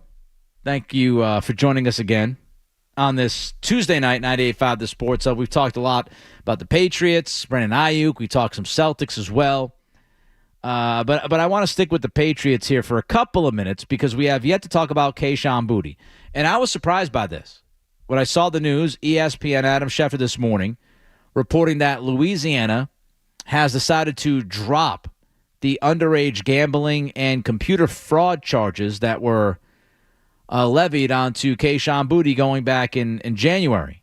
That's when we found out that everything was happening. I remember when we found out because it was Royal Rumble weekend, and I was down in Tampa, and I saw this Kayshon Boutte news on my phone. I said, what the hell's going on here? Oh, great. Kayshon Boutte might be in trouble. So I was surprised. Came out of nowhere. I mean, a lot of people had been asking about it. I had been wondering about it. What's going on with Kayshon Boutte? Charges dropped.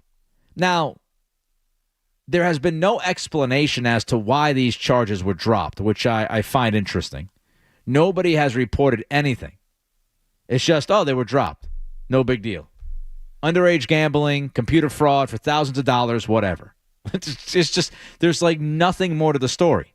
Mike Reese had a write-up about it. Schefter reported about it. And it's all we know is that the charges were dropped. Now, here's the thing. Some people might not know this.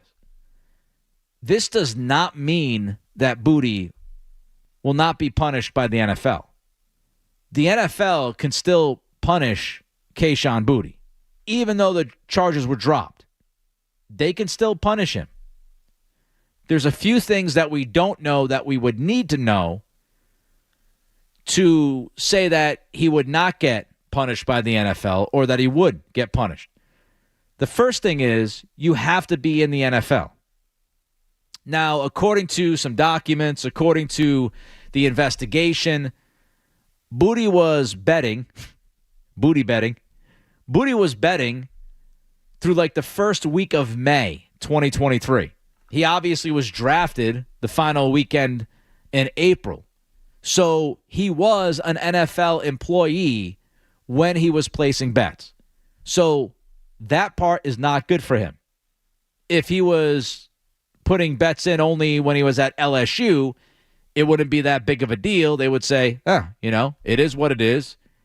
If Louisiana doesn't want to do anything about it, we're not going to do anything about it. Good for him.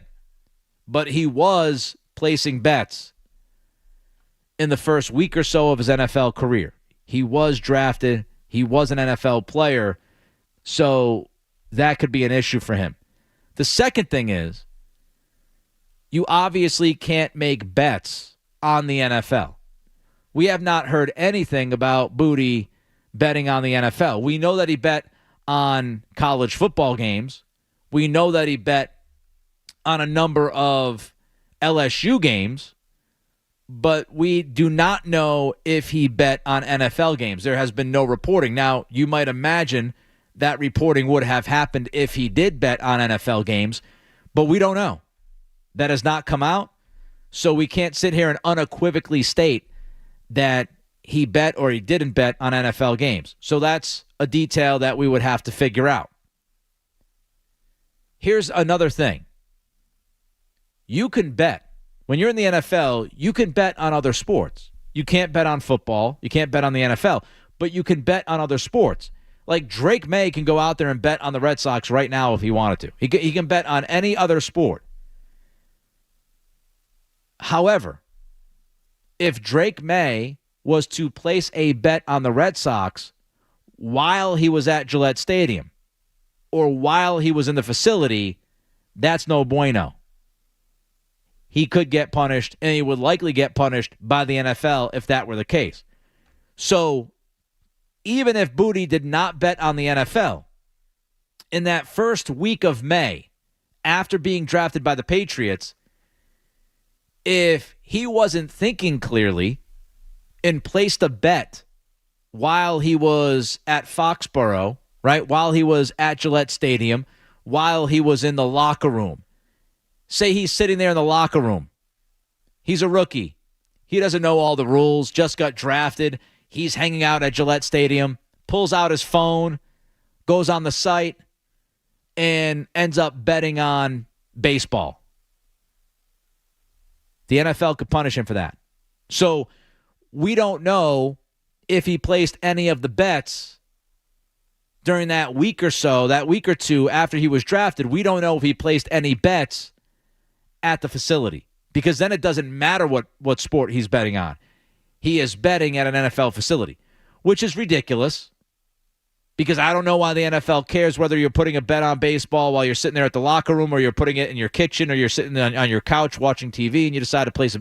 I don't know why that matters as much, but as they say, it is what it is. So those are the details that we need to know and that we don't know. If he placed a bet at Gillette Stadium in that facility, and there's some wiggle room with the language too, because the NFL says that you can't place bets at the facility or venue. It seems to me that there's a lot of wiggle room with that word venue. So we're just not sure. Did he place bets when he was on team property? Did he place bets while he was on NFL property? Did he place any bets on the NFL? We don't know that. But we do know that he gambled after the NFL draft. So we know that part of it.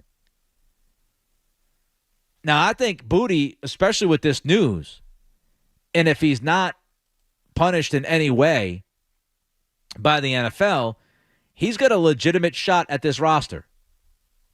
He's got a legitimate shot to make this wide receiver core. Because when you look at the numbers, how many guys do you think are in already?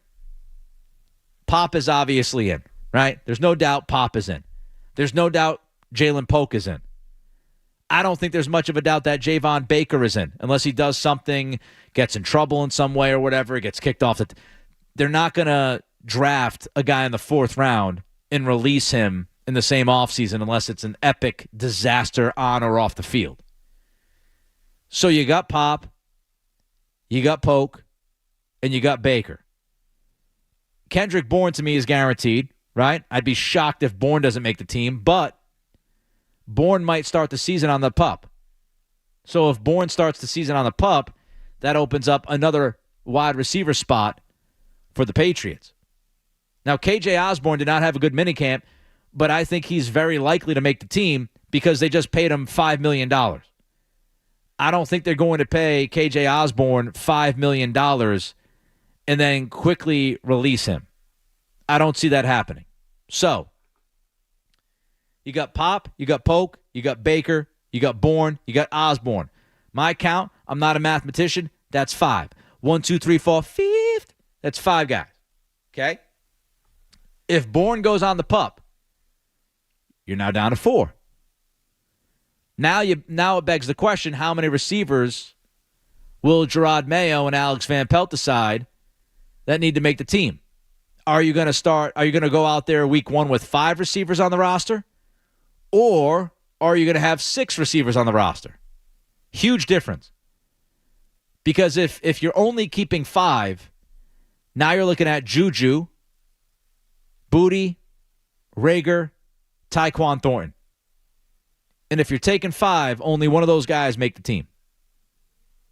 Now, I know a lot of people say forget Juju. I tend to agree with you.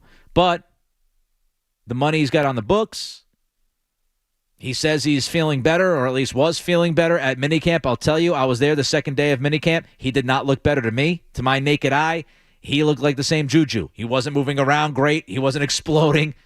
Now, maybe he's taking it easy. It's minicamp. He's been in the league for a while. I'm sure he wasn't kicking it into 5th gear.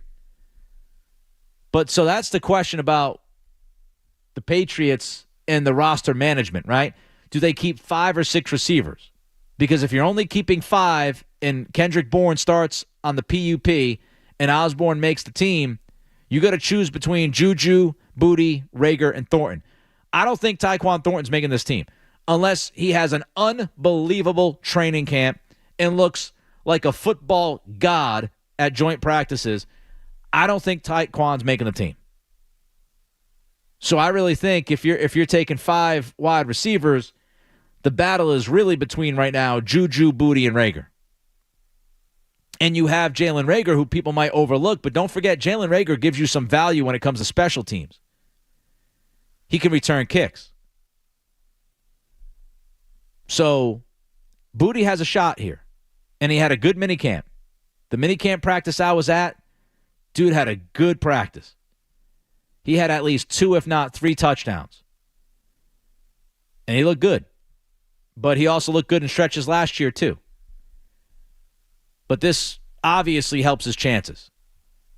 And, the NFL came out tonight. They pretty much said nothing. Mike Reese got a comment. The comment was, we're aware of what's going on. We're pretty much thinking about it. We're investigating. We'll let you know. But I think today, the chances of Boutte making this football team, I think they went up. They went up for him. Far from a guarantee. But I'll be fascinated to see if they take 5 or 6. If you ask me, I'm taking 6 if Bourne is on PUP, because the last 2 or 3 guys, I don't know what I got. Like Javon Baker, Jalen Rager, Kayshon Boutte, Juju Smith-Schuster, I don't know. I'm pretty confident in Pop, and I'm confident in Jalen Polk. Those are the 2 guys on this football team right now that I feel will contribute immediately this season at wide receiver. I hope Javon Baker hits. I hope. Because he's got a high ceiling. If he can hit, that'd be great news. Nick Cattle's in for Joe Murray here on 98.5 The Sports Hub. 617-779-0985 is your telephone number. Skaz behind the glass with us. We're with you up until 11 o'clock. I have one last thought on how Jaylen Brown handled his Team USA snub. I'll get to that thought next. Sports Hub headlines.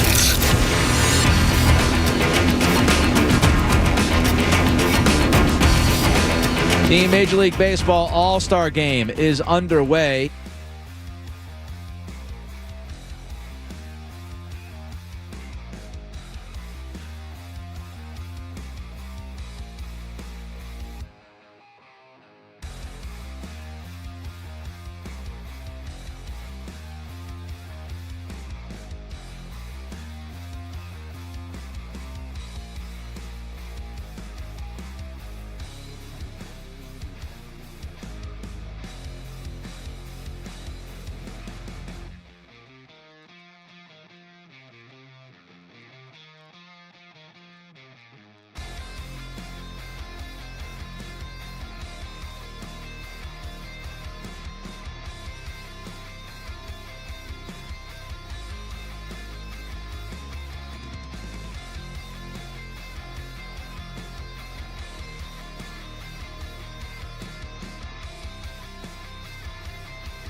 3-3 All-Star game in the 5th.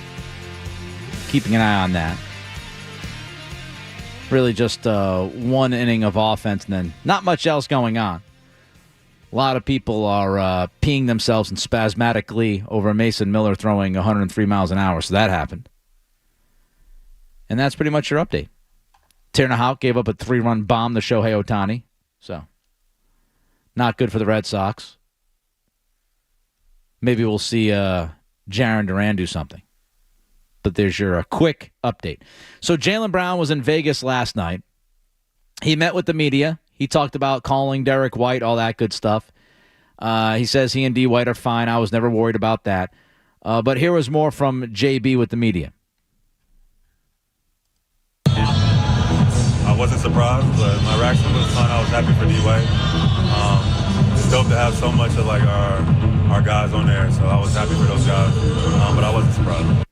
Jared Weiss talking about Brown on in The Athletic, not on Twitter. In The Athletic, this was Brown versus Nike. He said when asked if he believes the company influenced the decision, he said, "I do for sure. There will be more stuff to come with that. As of now, I'm not going to comment on it."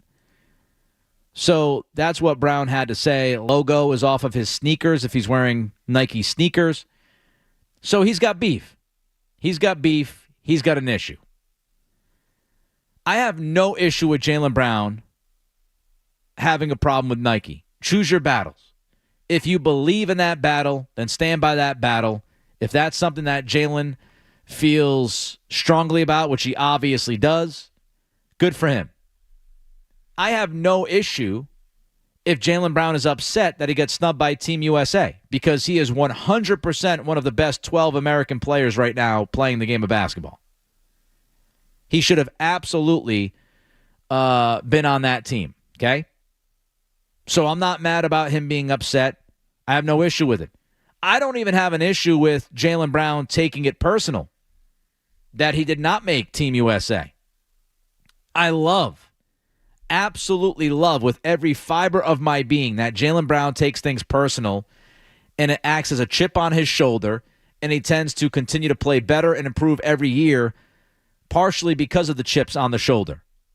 Here's my biggest issue with Jaylen Brown and talking about how he was snubbed by Team USA because of Nike. Here's my biggest issue with it, the timing. That was my issue with it.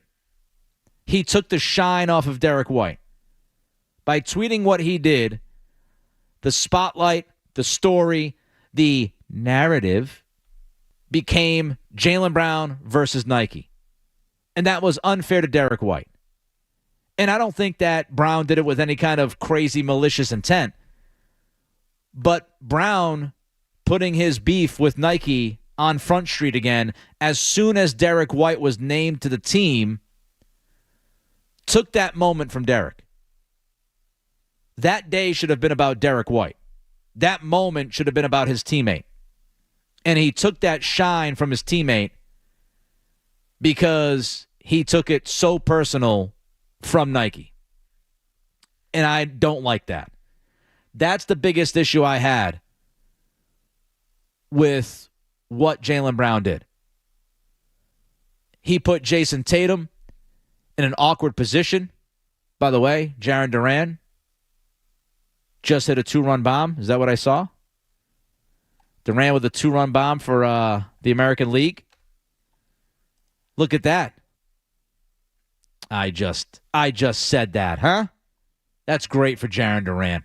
First Red Sox to hit a home run in an All-Star game since 2011. Adrian Gonzalez did it. 2-run, go-ahead bomb from Jaren Duran. 5-3 American League. That's such an awesome story. That is such an awesome story. Can't feel any better for somebody like Jaren Duran. Getting his opportunity, big stage, 2-run bomb. They keep the lead, he's going to be the MVP. What a hell of a story that would be. But back to Brown quickly. Again, the timing of it. He took the shine off of White. He put Tatum in an awkward position because Tatum had to answer questions about Brown not being there and all that stuff. Possibly could have been asked about Nike. I don't think he was, but he could have been asked about Nike. which would have really put him in an awkward position. And I just wonder, why not just wait until after the games? Could Brown not have come out after the games and congratulate Team USA if they win the gold medal, congratulate his teammates, and then maybe a little bit later say, oh, yeah, by the way, screw you, Nike. I should have a gold medal around my neck if it wasn't for you. And Jaylen just has to understand that his comments or his tweets can impact others that are not necessarily involved. And again, I don't think he did any of this maliciously. And I'm not worried about the team dynamic for the Celtics. I'm not worried about Jaylen Brown and Derek White or Jaylen Brown and Jason Tatum. None of that stuff. I just think when you go out there and you do what Jaylen did, you have to understand that's going to impact guys. It takes the shine off of White. It puts Tatum in a very difficult position. Like, understand your megaphone because you have a big megaphone. You are a top 15 player in the NBA. You just won a championship. So understand that you have a large voice in the sports world. 617-779-0985 is the telephone number. Nick Cattle's in for Joe Murray on this Tuesday night. What is my topic for tonight's Murray's Musings? Find out next. More Joe Murray coming up on the Sports Hub.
on a random take. Murray's got all sorts on stuff in the world unrelated to sports. So sit back, relax, and get your mind in the game and listen to the words of a grown man complaining.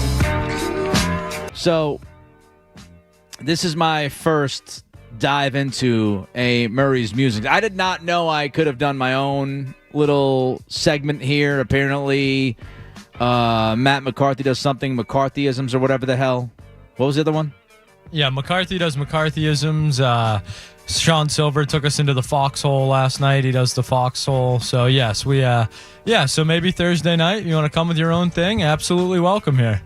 Big fan of Sean Silver. I don't know if I'm going to do that. I don't know.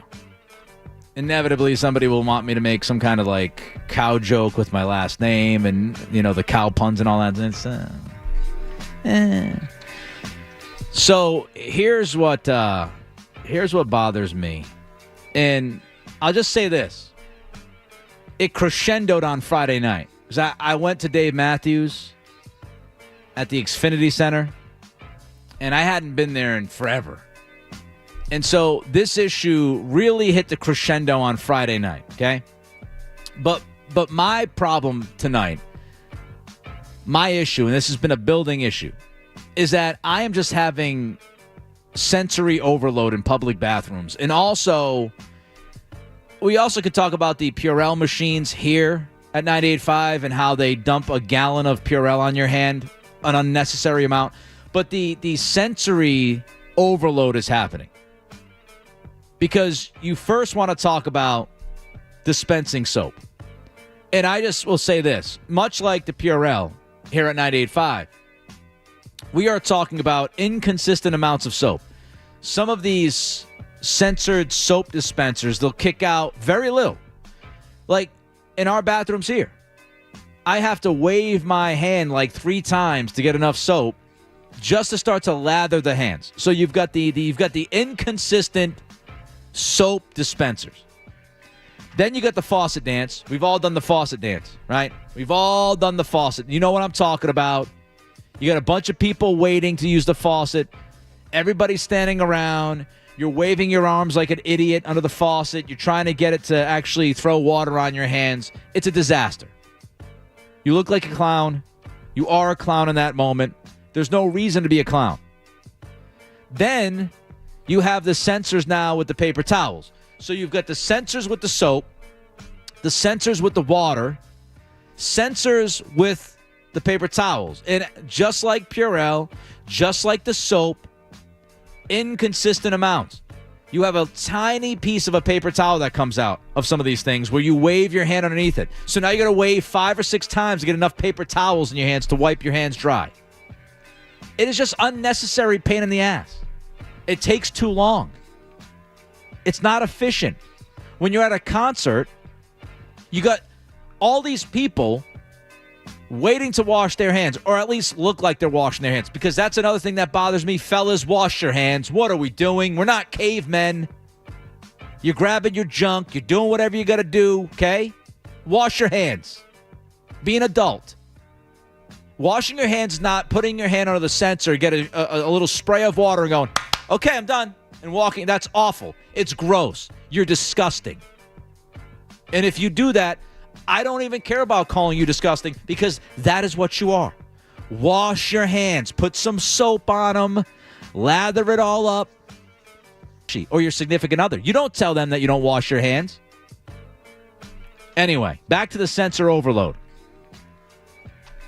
Here's what should be in a standard bathroom, all right? Every bathroom I go into, I want a sink with handles for the faucet, okay? I want to be able to put the water on I'm a big boy. I can put the water on. I want that. I want soap dispensers that I push that will allow me to put soap on my hands. That way I can put as much soap or as little soap on my hands that I want to. I am in control of the soap. I want the paper towel. I want that pull towel option, right? Where you can pull a whole sheet down and it rips off. Simple. It hangs out of the machine. Don't give me the machine that like you got to pump. I don't want that. Just pull right out. And this was the problem at the Xfinity Center, okay? Fine venue. I don't know if we advertise or they advertise with us. I don't know. Fine venue. Dave Matthews was awesome. Pass judgment on me. I don't care. You probably don't wash your hands. So I love Dave Matthews. I've been in a number of DMB shows. Great show. But Skaz, have you been to the men's room in the Xfinity Center? It's been a no. I live relatively close to the Xfinity Center, but it's been a number of years since I've been there. And yeah, I remember parking being an issue and the men's room being an issue over there. The men's room is infuriating. It's infuriating. I don't know what they're doing. I have no idea who created this monstrosity in the men's room. But you go to the bathroom and there's this big, I'm not kidding you, okay? You got to stand up. I'm standing up right now for the YouTube people. I'm standing up. You have to walk over and there's this monstrosity of a structure. And it's got a pole. Don't laugh, intern. It's got a pole. I said pole. Catholic school kids. Pole. And then so you got the soap that's like hanging from this middle pole in this huge structure. And then around the pole, it's like you ever go to like a fountain, a public fountain, and you throw change in it? It's got like a fountain. Or if you went to Fenway Park back in like the day, when I was really young, my dad would take me to Fenway. They had the trough and all this stuff. And like, another thing, what are we doing? But so you've got to stand, and what I'm trying to figure out, what is this pole about? I'm trying to figure out, why is there a pole in the middle of this structure? I found out what the pole was for. It sprays water. It sprays water, comes flying out of it. At all angles. It just flies out. And so you've got to stand and try to, as the water is cascading upon your body, and everybody around you is getting like wet, everybody's trying to figure out, like, what is this thing? And it's just spraying you, and I walked out. The front of my shorts had water on. It looked like I peed all over myself. My arms were wet. I walked out of the bathroom. My wife's looking at me like, what the hell happened in there?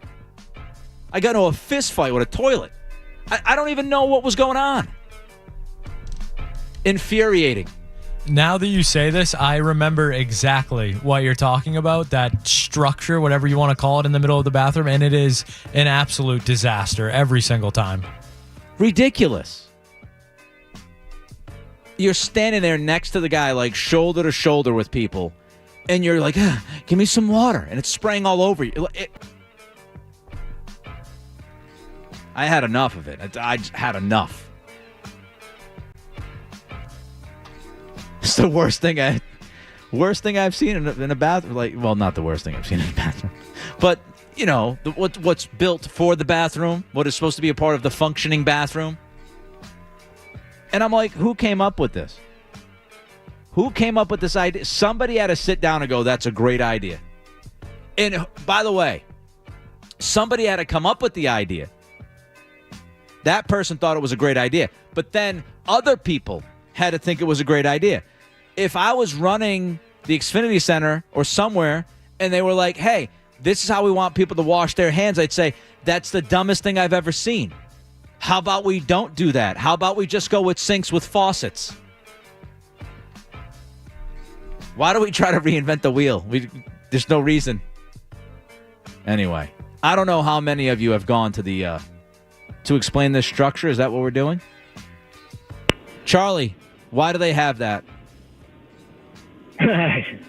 Well, thanks for taking my call. This is the first time I've ever called into anything before, but I just found it hilarious that you were talking about this. Thank you. Because I worked in the industry as far as handling paper towels, hand soap, chemicals, everything, and it really comes down to a fraction of a penny to these locations, and they got contracts in place.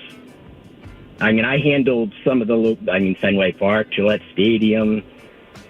I mean, it's a lot of money that's invested in just paper towels and hand soap. And there's timers set that will the amount of time of that pump will come out of soap. Oh. I mean, the foam soap versus liquid soap. it's point. I mean, I can give you it's 0.002 cents per squirt. That's how they calculate it. And the paper towel, you ever noticed when the paper towel comes out, it'll be either short, long, different length? Yes. That's Georgia Pacific. I mean, it's all timed. They have that down all calculated. This is unbelievable. It's a science. It's normally up to the collaboration of the company that's helping maintain those dispensers and the location, depending on what type of agreement that's in place. All right, Charlie. Hand soap is expensive stuff. I appreciate you, buddy. Thank you for the information. I think this is a very informative call. I appreciate you taking the time. I now am more smarter, and I said more smarter on purpose because that's not a smart thing to say, than I was 1 minute and 51 seconds ago when I took this call. Charlie, thank you, my friend. All right, thank you. All right. Thank you for taking my call. Thank you. All right. Every time I wash my hands now, I want to think about the 0.002 cents. That is. There's no sponsor. I would say flawless. I mean, it's been like you doing Mary's Musings for years. That was. Thank you. The man knows how to complain. That was very, very good. I professionally bitch. Yeah. Ask my wife. She's not as happy about it. She would not be as. Not as impressed as I am. Well, she would have just shut off mentally about a minute and a half in. Like she always does. Even though she looks at me like she really cares. No, it's just. It's just this, Women can do that. It's very impressive. We can't. We're idiots. Like, my wife's talking to me about something. Now you got me on something else. My wife's talking about something. If I'm not interested in it, I try. But she knows. But women can look at you and go, oh, yeah. Oh. And they're thinking about something else. Oh, he said that. Oh. They got it down pat. You taking notes? We're going places. I'm not saying they're good places. All right. I'll shut up now. Brandon Aiyuk has requested a trade. Should the Patriots go all in? It's in 90 seconds. From the Town Fair Tire Studios, relatable, What? reliable, and even real. Sports, WBC-FM and HD Boston, 98.5, the Sports Hub. Beasley Media Group station. Sports Hub headlines. All right. American League up 5-3 in the All-Star game thanks to Jaylen Brown.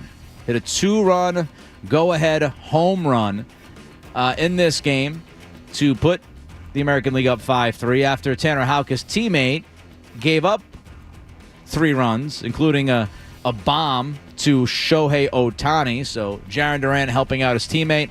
Again, the American League is up 5-3. It is the top of the 7th. Other baseball news, D'Angelo Ortiz, the son of Big Papi, drafted by the Red Sox today. Great story. He was drafted in the 19th round of the draft earlier today. Patriots news, Adam Schefter reporting that Kayshon Boutte will not face any punishment from the state of Louisiana regarding the underage gambling and computer fraud charges that were placed on him back in January. Those charges today were dropped. Other Patriots news, team announced some front office reshuffling. Patrick Stewart is your new director of pro personnel. Alonzo Highsmith is the senior personnel executive, and Matt Groh stays on with the organization as director of player personnel. Finally, Bruins announced they've signed Mark McLaughlin to a one-year, 2-way deal. Jeremy Swayman, last remaining Bruins restricted free agent. Headlines are brought to you by Safety Insurance, providing comprehensive coverage for your auto, home, and business. Ask your independent agent about safety. I'm Nick Cattles on Boston's Home for Sports, 98.5 The Sports Hub. Your next update and your final update of the night will be in about 20 minutes. If you've got the app, you've got Toucher and Hardy to wake you up no matter where you are. Or who may or may not have been to jail. Get the app. The 98.5 The Sports Hub. If you're still on that toxic, awful website, at Nick C Radio, join the hellscape with me, at Nick C Radio. Skaz producing the program. My first night working with him. He might be unhappy to work with me again tomorrow on Thursday night, but, That's kind of the job. So, looking forward to it. Stop lying. You don't have to lie to me. No lying on the night show. Is Quinnipiac Kevin in every night, or is he like a 1-2 night a week guy? He's a Tuesday and Thursday guy, so he'll be back Thursday. Another full show with you, huh? Look at me. How lucky am I? Kevin, a big fan of the Cattle's musings there. He was. Well, I'm glad. By the way, Tim Partridge tweeted at me at Nick C Radio. You are embarrassing. Just now, 35 seconds ago. I don't know why I'm embarrassed. Tim, why? I don't have a problem calling me embarrassing, but tell me why. I think that's pretty good. We're 10-11. If that's the first complaint you've got of the night, I think that's pretty good. Yeah, first hate tweet. Somebody with the last name Partridge. So there you go. By the way, Skaz, I think, just followed me. So it took 3 hours for Skaz to like me enough to follow me. I was waiting for the handle. I was waiting for you to give it out. 3 hours and 10 minutes in, baby. Mama, I made it. Skaz is following me, and Tim Partridge thinks I'm embarrassing. This is what dreams are made of. This is why I got into this business. This moment right now.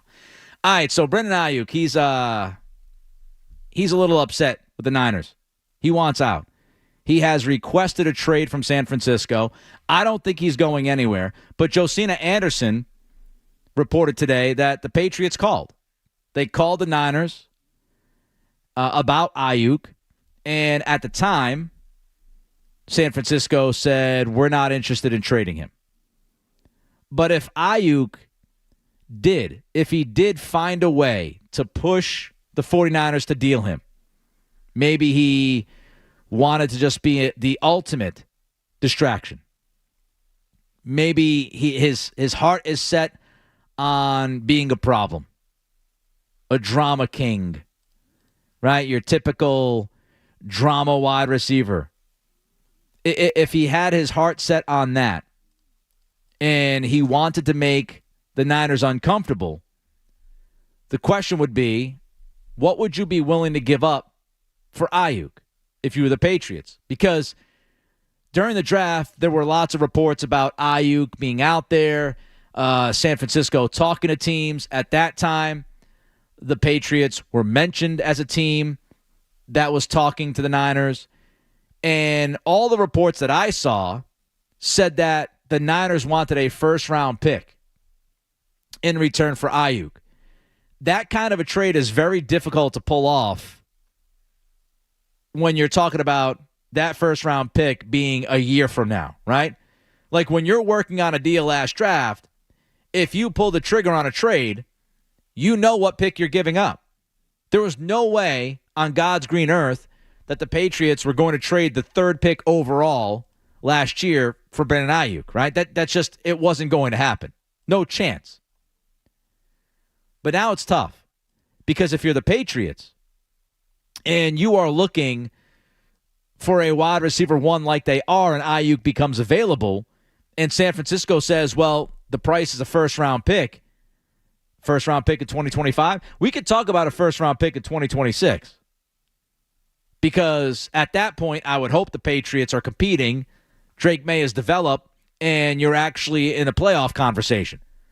But next year's first-round pick, that would be a difficult ask if you're the Patriots. And there's no way I would give up next year's first-round pick because that could end up being a top-5 pick. And I'm not giving up a top-5 pick and paying Aiyuk the money that he wants. I'm not doing both of those things. And I love Aiyuk, but I'm not going that far. I'm not giving up a top-5 pick. No way. Now, what makes it difficult is, and this would all be up to Elliott Wolf, the scouting staff, the offensive staff, do they think Aiyuk moves the needle enough to put them into that playoff conversation? I don't think he is. I think there are other issues with this team. I don't think they're there yet. Now, again, if this was a year from now, I would entertain it. But maybe the Patriots feel differently. Maybe the Patriots believe that a true bona fide number one guy like Aiyuk joining this team makes their offense exponentially better, and with their offense being exponentially better and their defense coming off of a top 10 DVOA season last year without Judon and Gonzalez for the majority of the season, maybe the Patriots do feel like they're one bona fide wide receiver one away from legitimately competing for a playoff spot. And if they think that, they might be willing to give up that first-round pick. I don't think they're that close. But maybe you disagree. Would you deal next year's first-round pick for Brandon Aiyuk if that was on the table? 617-779-0985. 617-779-0985. Nick Cattle's in for Joe Murray. We'll get your reaction to that question. Also, speaking of Aiyuk, is he actually better than we think he is? I've got some interesting stats coming up. Don't go anywhere. There's more Joe Murray.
Nick Cattle's in for Joe Murray on a Tuesday. I was thinking about this, Skaz, during the break. So, Tim on Twitter, who called me embarrassing, I'm wondering maybe he doesn't wash his hands after going to the bathroom. I had that same thought as well. What a way to out yourself, being upset that someone else washes their hands. And he was just offended. He was offended by that. Or maybe he's not a big Dave Matthews fan and thinks I'm embarrassing because I went to a DMB show. Fun thing is we'll never know because he didn't tell me why. But I am glad we had another satisfied listener. That's what I'm here for. Appreciate you. Here until 11 o'clock. Night has been flying by. So I talked about Brandon Aiyuk last segment, and I wonder if Aiyuk is even better than some people think. Now, Aiyuk going to the Niners, requesting a trade. Doesn't sound like the Niners want to trade him, but he has gone and requested that trade. And when you look at Aiyuk and some of his numbers, this is why I asked the question, is he actually better than we think? Taylor Kyles, who does great work for CLNS, he had a post earlier tonight, and you can look at some of these stats and analytics, and you can get them, and we know some of them, right? But like average depth of target, Aiyuk was third in the league. Contested catch percentage, he was fourth. Yards per route run, he was third. Yards per reception, he was second. He had the third most 20-plus yard receptions in the league last year. His wide receiver rating was 126.8, which was second best in the NFL. He was a second-team All-Pro. So all of those things tell you that Aiyuk is damn good. But some other analytics / stats might tell you he's even better than those numbers that I just gave you. Warren Sharp had a post on Aiyuk several weeks ago, and he tweeted out the following. Important context if you're comparing Aiyuk's stats to other receivers. I want people to pay close attention to this as much as you can at 10:23 at night. Since trading for Run CMC, the Niners throw the ball at the number 32 rate in the NFL. That means the Niners' throwing rate as an offense is dead last in the NFL, i.e., they run the ball a ton. Since CMC came over, when they made that trade for McCaffrey, they literally throw the football the least in the entire league.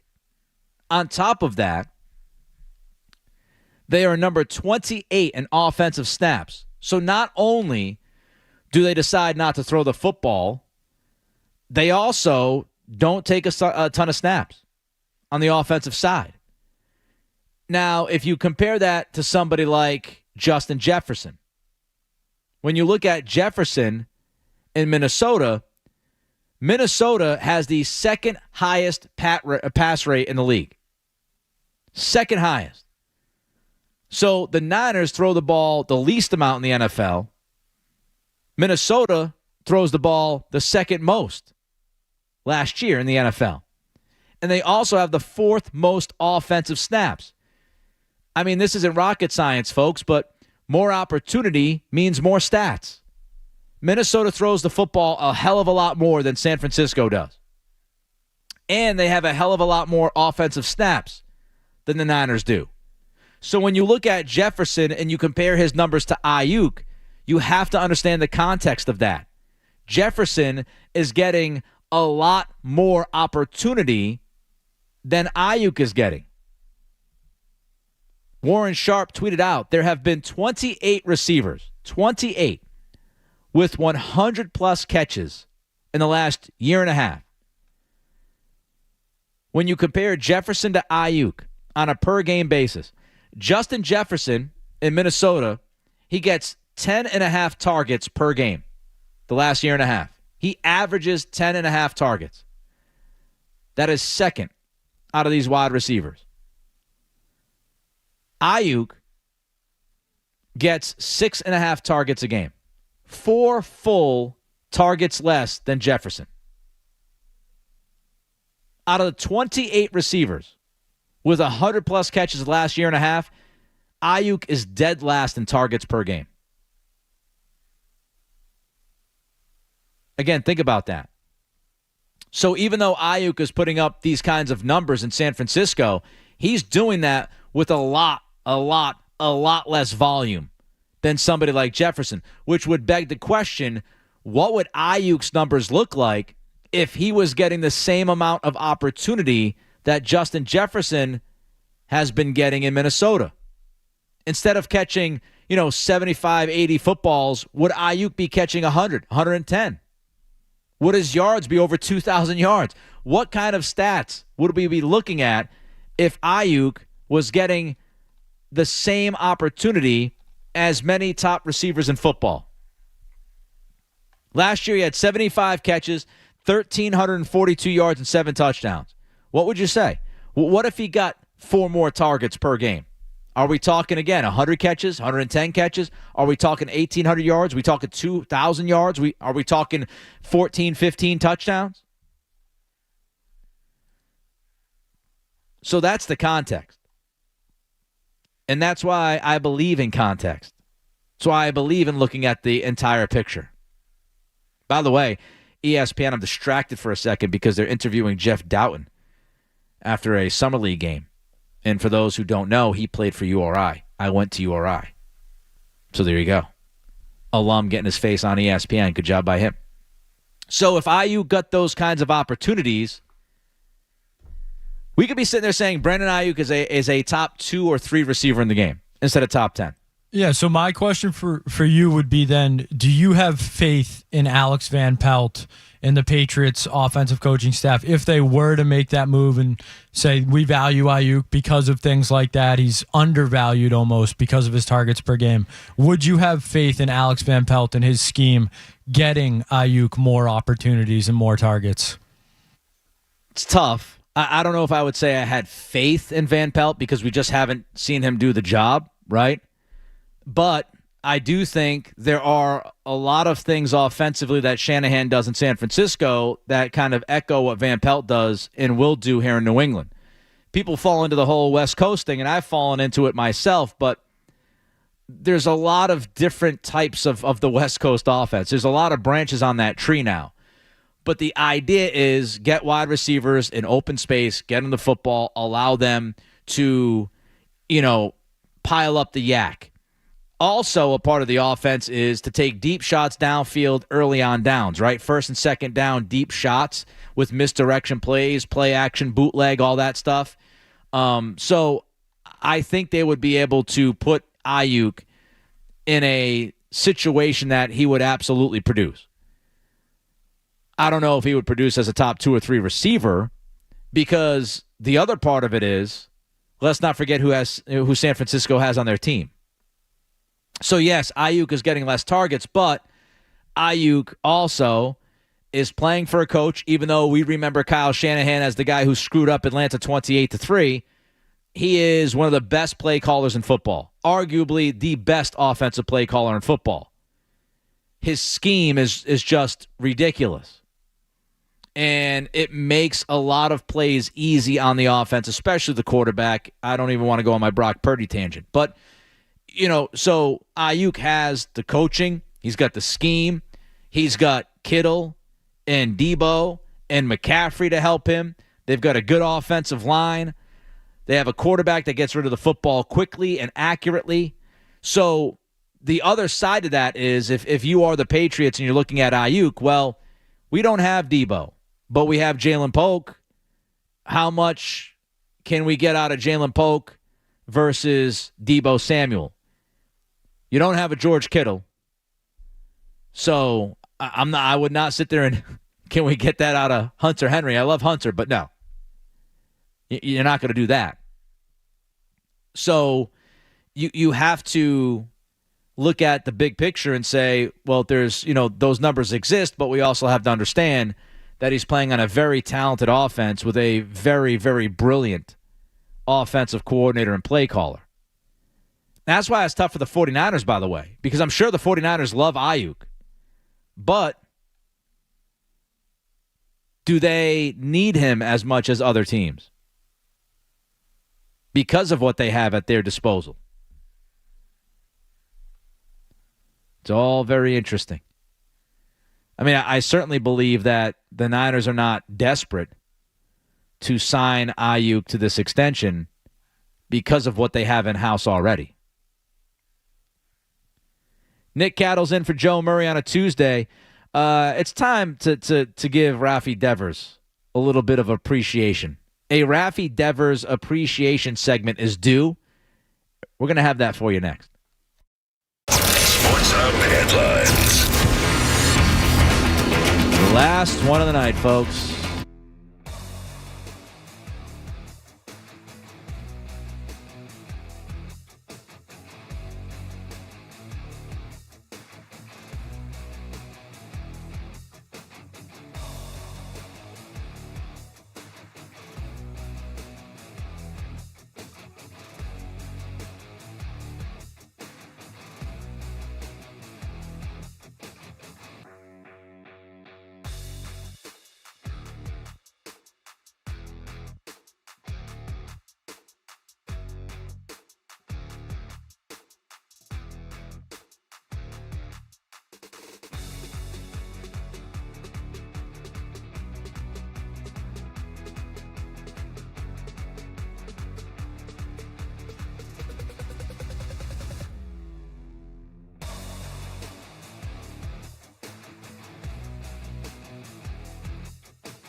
Sarr.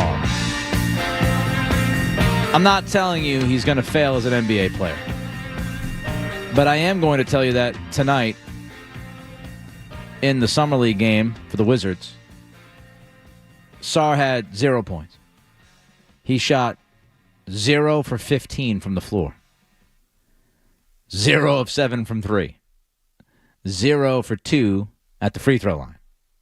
Again, he might end up doing something. He might end up being great.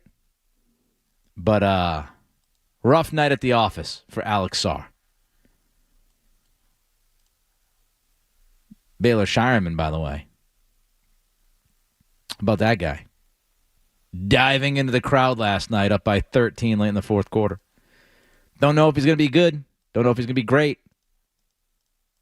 But I know he's got some hustle in him. AL up 5-3, bottom of the eighth, 2 outs.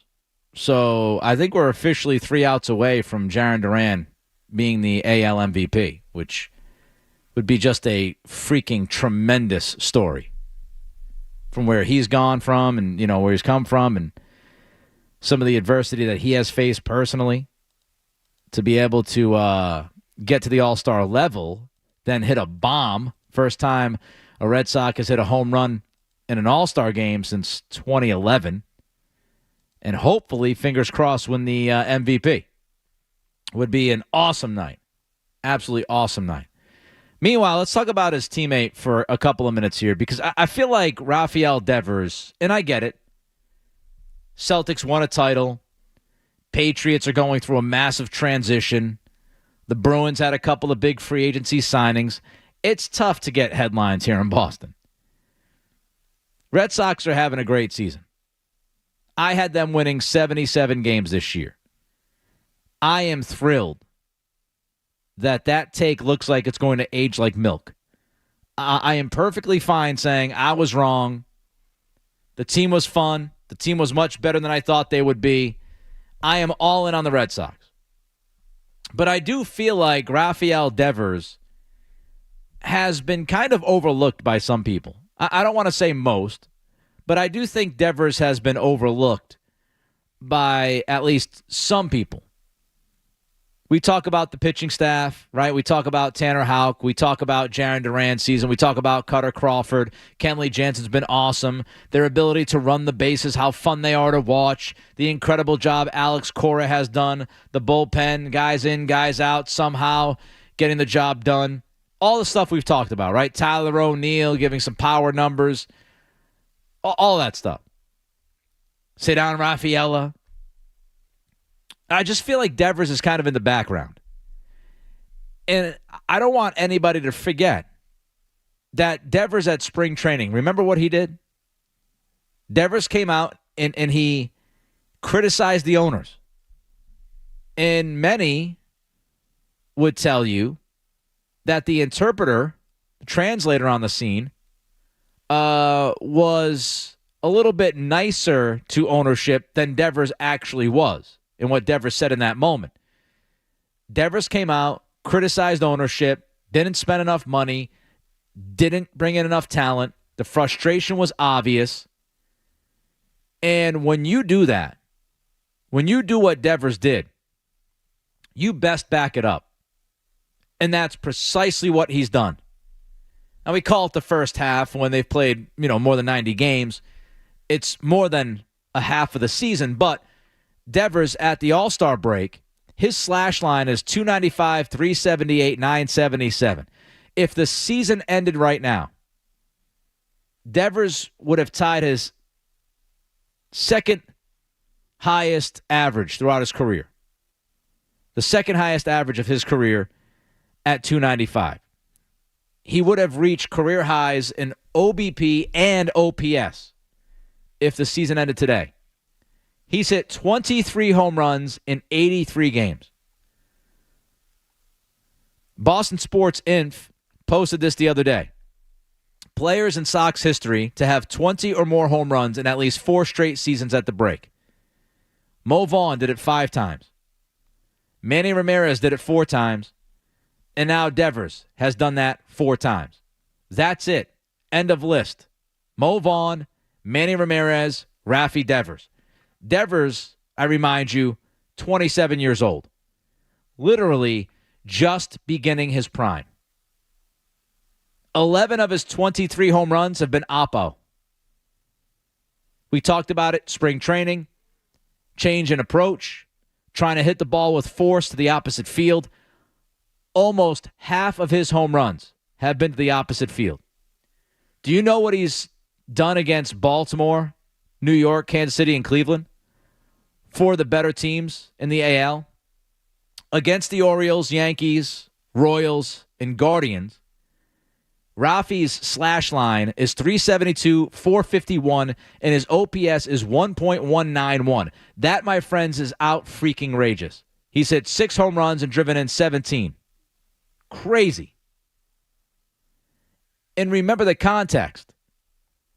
The fact that there has been lack of consistency around Devers. O'Neal has been banged up. Yoshida missed a chunk of the year. Casas has been out forever. Trevor Story got hurt. Done for the year. I mean, you talk about inconsistent protection in the lineup, and he's still putting up these kinds of numbers. And he has not been atrocious defensively. He's been fine. He made a great barehanded play the other night. So he's giving you good enough defense, especially given expectations. He has played dinged up. That's why he's not at the All-Star game right now. Rafael Devers has been everything he has needed to be for this baseball team. After saying what he said at spring training, he has gone out there and he has backed it up tenfold. He is arguably having his best season in baseball right now. And I think that says an awful lot about him and his ability to continue to play at this level, given all of the questions around him with this team, not in love with what ownership did or did not do, low expectations going into the season, a team that finished in dead last 3 out of the last 4 years, and he has just been really good. Really, really good. And I don't want people to overlook that. Tremendous so far. Get him some help. Get a right-handed bat, please. Get Rafi Devers and the rest of this team some freaking help because they deserve it. 617-779-0985 is the telephone number. Nick Cattle's in for Joe Murray. We'll talk about, what do we want to talk about? Sound like Cody Rhodes. What do you want to talk about? Maybe a little home run derby? Maybe a hidden talent from a former Red Sox? It's coming up next. More Joe Murray coming up on the Sports Hub.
This Celtics season was special, but this Red Sox season, what a ride it's been. Right through the All-Star game. And now hopefully ownership, the front office, they do what's right by this team. And it sounds like Breslow has pretty much told us they are going to do what's right by this team and add at the trading deadline.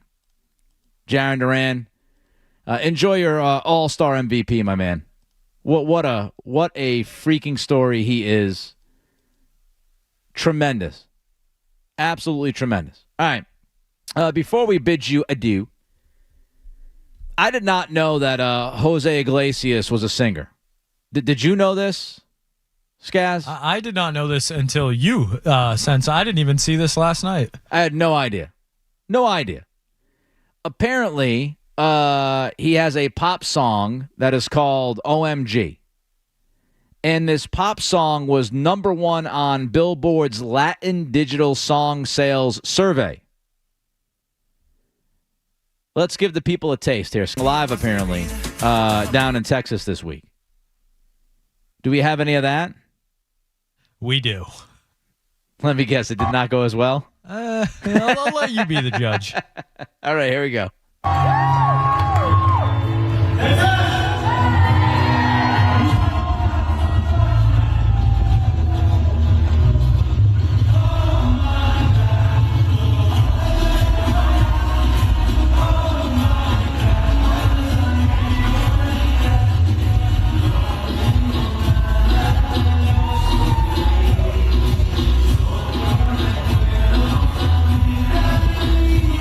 Not bad. Not terrible. Listen, live is not hardly ever as good. Not convinced there's any real singing going on either. Yeah, a little lip sync action. I think there's a strong possibility. I heard a little bit of a note that might have went a little sideways on him, but you might be right. The fix was in. Just went up there dancing and lip syncing. The people are like, right. All right, I've had enough. That's enough of you. Said better or worse than Bronson Arroyo? Better. Because Bronson Arroyo sounded like he was like karaoke almost. Like, I'm going to sing the version of the song like I've heard it on the radio. Like that. Now, of course, I don't listen to, Latin pop very often. But I would say that's not out of place. Like, if you played Jose Iglesias' Oh My God, OMG, it would not be completely out of place. Look at Durant holding up the MVP trophy. Man, oh man. What a moment for that guy. That's great. Much better than the home run derby. I said this earlier on the show. The format, again, the derby was too long. Here's what I would try next year. Cut the pitches down from 40 to 30. Cut the competitors down from 8 to 6. Give me a quicker pre-show, please. I don't need them all standing on stars and playing, DJ playing music. Ken Griffey Jr. was great last night. He's like, I used to get 10 swings. That's all they gave us, all right? 10 swings and we were done. That's it. You better get the most out of him. He sounded like he was upset. I don't blame him. We don't need 3 hours for a home run derby. The pitch clock changed everything for baseball. And now people are into baseball more than they were just a couple of years ago because the games go by quicker. Try to do the same thing for the home run derby. The home run derby should not be as long as a regular season baseball game. It's a home run derby. It's not a full game. That thing should be like 90 minutes. Get out there, swing, have at it, send us home. That's what I'm going to do right now. Send y'all home. Send myself home. Thanks to Skaz. Great job. Intern, Quinnipiac Kevin. Mediocre job. I'm back tomorrow night. It'll be me to start, then Rev's game, me to finish. Till then, everybody have a great night. Be safe, be well, have some fun. Nick Cattle's in for Joe Murray, 98.5 The Sports Hub.